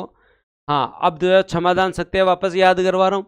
क्षमादान शक्तियों में क्या याद रखना है? आर्टिकल 72 के तहत माफी मतलब पूरा माफ कर देना, लघुकरण मतलब प्रकृति चेंज कर देना, परिहार मतलब अवधि कम कर देना, और दोस्तों विराम मतलब विशेष परिस्थिति में प्रकृति और अवधि दोनों कम कर देना, प्रविलंबन मतलब रोक देना, प्रविलंबन रोक देना। ये सैन्य मामलों में, मृत्युदंड में, इन मामलों में जो राष्ट्रपति साहब जो है वो क्षमादान शक्तियां मिलती हैं। इन शक्तियों की मौखिक सुनवाई नहीं हो सकती, मौखिक सुनवाई नहीं हो सकती। इनका डिसीजन जो है वो न्यायालय से जो है वो भिन्न हो सकता है। कहाँ जी? न्यायालय से भिन्न हो सकता है। इनको कारण बताने की कोई आवश्यकता नहीं है। दूसरी बार याचिका जो है वो दोस्तों जो है वो नहीं लगाई जा सकती, याद रख लेना। और सारा काम मंत्रिपरिषद के परामर्श पे ही होता है, मंत्रिपरिषद के परामर्श पे ही होता है। डन? क्लियर? बोर तो नहीं हो रहे तुम लोग? पक्की बात है। अब आपातकालीन शक्तियां देखो, युद्ध, बाह्य आक्रमण, इस कंडीशन के अंदर राष्ट्रपति साहब जो है वो मंत्रिपरिषद की सलाह पर आपातकाल लगा सकते हैं। और अगर राज्य में संवैधानिक तंत्र विफल हो गया है, वहाँ की सरकार को हटाना है, तो 356 के तहत जो है वो दोस्तों राज्य में जो है वो दोस्तों राष्ट्रपति शासन लगाया जा सकता है, राज्य आपात या राष्ट्रपति शासन लगाया जा सकता है। और अगर पैसे का संकट है तो फिर वित्तीय आपातकाल 360 के तहत लगाया जा सकता है। ये उनकी क्या है? आपातकालीन शक्तियाँ। आपातकाल एक अलग टॉपिक है, उसको पढ़ेंगे। लेकिन 352 के तहत जो है वो राष्ट्रीय आपातकाल लगता है, 352 के तहत है। और दोस्तों 356 के तहत राष्ट्रपति शासन लगता है, राष्ट्रपति शासन लगता है। और दोस्तों 360 के तहत वित्तीय आपातकाल लगता है। क्या लगता है? वित्तीय आपातकाल लगता है। क्या लगता है दोस्तों? वित्तीय आपातकाल जो है वो लगता है। बताओ किस किस को क्लियर? वित्तीय आपातकाल लगता है, किस किस को क्लियर? अब अध्यादेश और बात करेंगे हम लोग, आर्टिकल 123 पढ़ेंगे। तो अब मैं आप लोगों को जो है वो कंप्लीट करवा रहा हूँ। अब मैं आप लोगों को जो है कंप्लीट करवा रहा हूं। हम राष्ट्रपति की शक्तियों के बारे में बात करें, सबसे पहले दोस्तों उनकी कार्यपालिका शक्ति के बारे में बात करते हैं। क्या गुरुजी अभी एक जगह याद करवा दो सारी। क्या वो जो है वो पीएम की नियुक्ति करते हैं, उनके कहने पे काउंसिल ऑफ मिनिस्ट्री की नियुक्ति होती है, सुप्रीम कोर्ट हाई कोर्ट जज की नियुक्ति हो, इलेक्शन कमीशन हो, चाहे फाइनेंस कमीशन हो, चाहे ओबीसी आयोग हो, चाहे एससी आयोग हो, चाहे एसटी आयोग हो, चाहे आपके यहाँ जो राज्यपाल की बात हो, चाहे दोस्तों आपके यहाँ पे डिप्टी गवर्नर की बात हो, उनकी नियुक्ति चाहे महान्यायवादी की बात हो, कौन करते हैं? राष्ट्रपति साहब भी करते हैं। गुरुजी समझ में आ गया। अगला बात करते हैं विधायी शक्ति में। विधायी शक्ति की पहली बात तो यह है कि वो संसद का अंग है, संसद का अंग है, और आर्टिकल 85 के तहत जो सत्र बुला सकते हैं, 2686 के तहत अभिभाषण, 87 के तहत विशेष अभिभाषण, 108 के तहत संयुक्त अधिवेशन, 111 के तहत विटो पावर, 123 के तहत अध्यादेश। याद हो गया पूरा। वो हाँ कह सकते हैं, ना कह सकते हैं, एक बार पुनर्विचार के लिए लौटा सकते हैं, पॉकेट विटो का उपयोग कर सकते हैं, जायज बात। वित्तीय शक्तियों के बारे में जब हम लोग बात करते हैं तो अनुदान की मांग जो है वो उनकी अनुमति से ही आती है, धन विधेयक जो है वो उनकी अनुमति से ही आता है सर, और जो है वो दोस्तों जो है वो बजट जो है वो उसके ऊपर रिपोर्ट भी वो ही करते हैं, और आकस्मिक निधि भी जो है वो उनके ही अंडर कंट्रोल में रहती है। कहाँ, ये भी जायज बात है। उसके बाद में क्षमादान शक्तियां, कहाँ क्षमादान शक्तियां जो है उसके अंदर अगर हम लोग बात करें तो जो है आपका चाहे सैन्य मामला हो, चाहे दोस्तों संघीय मामला हो, चाहे दोस्तों आपके यहाँ मृत्युदंड का मामला हो, वो क्षमा का मतलब कंप्लीट क्षमा, लघुकरण का मतलब प्रकृति का चेंज हो जाना, परिहार का मतलब जो है समयावधि में कमी करना, विशेष परिस्थितियों में विराम, और दोस्तों जो है प्रेम विलंबन मतलब एक बार रोक देना, मौखिक अगला पूछ नहीं सकता, दोबारा याचिका दायर कर नहीं सकता, सुप्रीम कोर्ट से इनका मामला जो है वो भिन्न हो सकता है, कारण बताने की इन्हें जरूरत नहीं है। और जब हम लोग आपातकालीन शक्तियों के बारे में बात करते हैं तो दोस्तों आप लोगों को याद रखना होगा 352 के तहत ये आपके यहाँ राष्ट्रीय आपातकाल, 56 के तहत राष्ट्रपति शासन राज्यों में, और 60 के तहत दोस्तों जो है इनके पास क्या पावर है?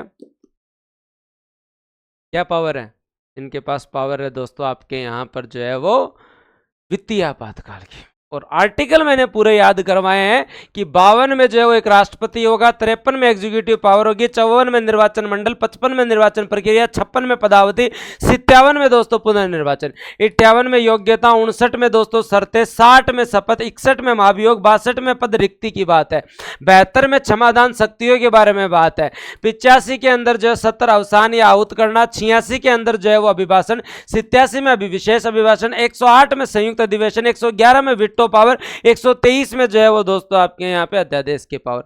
आर्टिकल मैंने पूरे याद करवाए। अब ये एक पेज जो फैक्ट का है उसकी मैं आशा करता हूं कि तुम लोग खुद याद करोगे। फिर अगली क्लास में उपराष्ट्रपति पढ़ाऊंगा, अगली क्लास में क्या पढ़ाऊंगा? उपराष्ट्रपति पढ़ाऊंगा। तो मैं आशा करता हूं कि ये तुम लोगों ने जो है वो याद कर लिया होगा। एक एक फैक्ट मैंने तुम लोगों को याद करवाया ना। अब याद रखे हमारे प्रथम राष्ट्रपति कौन थे? तो दोस्तों याद रखे राजेंद्र प्रसाद थे। कौन थे दोस्तों? आपके राजेंद्र प्रसाद थे, जिनका कार्यकाल 2 बार रहा या सबसे ज्यादा बार रहा वो भी राजेंद्र प्रसाद थे, और सबसे बड़ी जीत वो भी राजेंद्र प्रसाद। तो 3 फैक्ट तो क्लियर। यहाँ पे जनरली फैक्ट नहीं पूछते हैं, पूरी लिस्ट याद करने की जरूरत नहीं है, कुछ फैक्ट याद करवा देता हूँ, आपको याद रह जाएगा। और याद रखें दोस्तों आपके यहाँ पर जो है वो याद रखें सबसे कम कार्यकाल, सबसे कम कार्यकाल के बारे में बात करूं तो दोस्तों सबसे कम कार्यकाल वाले राष्ट्रपति आपके यहाँ पे जाकिर हुसैन थे, जिनकी पद पे रहते हुए मृत्यु हो गई थी। तो जाकिर हुसैन सबसे कम कार्यकाल वाले या पहले अल्पसंख्यक राष्ट्रपति थे। अब दोस्तों इस कंडीशन के अंदर प्रथम कार्यवाहक राष्ट्रपति कौन बनते हैं? वीवी गिरी। कौन बनते हैं? वीवी गिरी। क्योंकि जब जाकिर हुसैन का देहांत हो जाता है तो इस कंडीशन में कार्यवाहक राष्ट्रपति कौन बनते हैं? वीवी गिरी, क्योंकि उस समय वो उपराष्ट्रपति थे। अब वीवी गिरी कहते हैं मैं तो चुनाव लड़ूंगा। चुनाव लड़ते हैं तो सबसे कम वोट या दूसरे दौरे की गणना में जीतने वाले कौन है? वीवी गिरी। और किसको हराते हैं? नीलम संजीव रेड्डी को। नीलम संजीव रेड्डी को। अब जब नीलम संजीव रेड्डी को ये हरा देते हैं तो इस कंडीशन के अंदर दोस्तों आप लोगों को याद रखना पड़ेगा, इस कंडीशन के जब अगली बार चुनाव होते हैं तो नीलम संजीव रेड्डी खड़े होते हैं और उनके सामने कोई खड़ा नहीं होता। मतलब एकमात्र राष्ट्रपति जो है वो निर्विरोध चुने जाते हैं, वो नीलम संजीव रेड्डी। क्या याद, देखो पूरी गणित याद करवा रहा हूं तुम लोगों को, पूरी लिस्ट याद नहीं करनी। राजेंद्र प्रसाद सबसे पहले बने, राजेंद्र प्रसाद साहब आप लोगों को याद है, सबसे ज्यादा कार्यकाल, 2 बार कार्यकाल, प्रथम राष्ट्रपति, सबसे बड़ी जीत है। जाकिर हुसैन की जो है वो, डॉक्टर जाकिर हुसैन की जो है वो पद पर रहते हुए मृत्यु होती है, इनका कार्यकाल सबसे कम होता है, पद पर रहते हुए मृत्यु। और दोस्तों जो कार्यकाल सबसे कम है, तो इस कंडीशन में कार्यवाहक कौन आते हैं, तो दोस्तों कार्यवाहक कौन आते हैं, वीवी गिरी आते हैं। और वीवी गिरी कहते हैं मैं तो चुनाव लड़ूंगा, चुनाव लड़ते हैं तो इन्हें 48% वोट मिलते हैं, जो कि सबसे कम है। ये दूसरे दौरे की गणना में जाते हैं तो वहां पे जीतते हैं। और इनके सामने उस समय नीलम संजीव रेड्डी चुनाव लड़ रहे थे, तो नीलम संजीव रेड्डी को अगली बार जो है निर्विरोध रखा जाता है। क्या रखा जाता है, निर्विरोध रखा जाता है।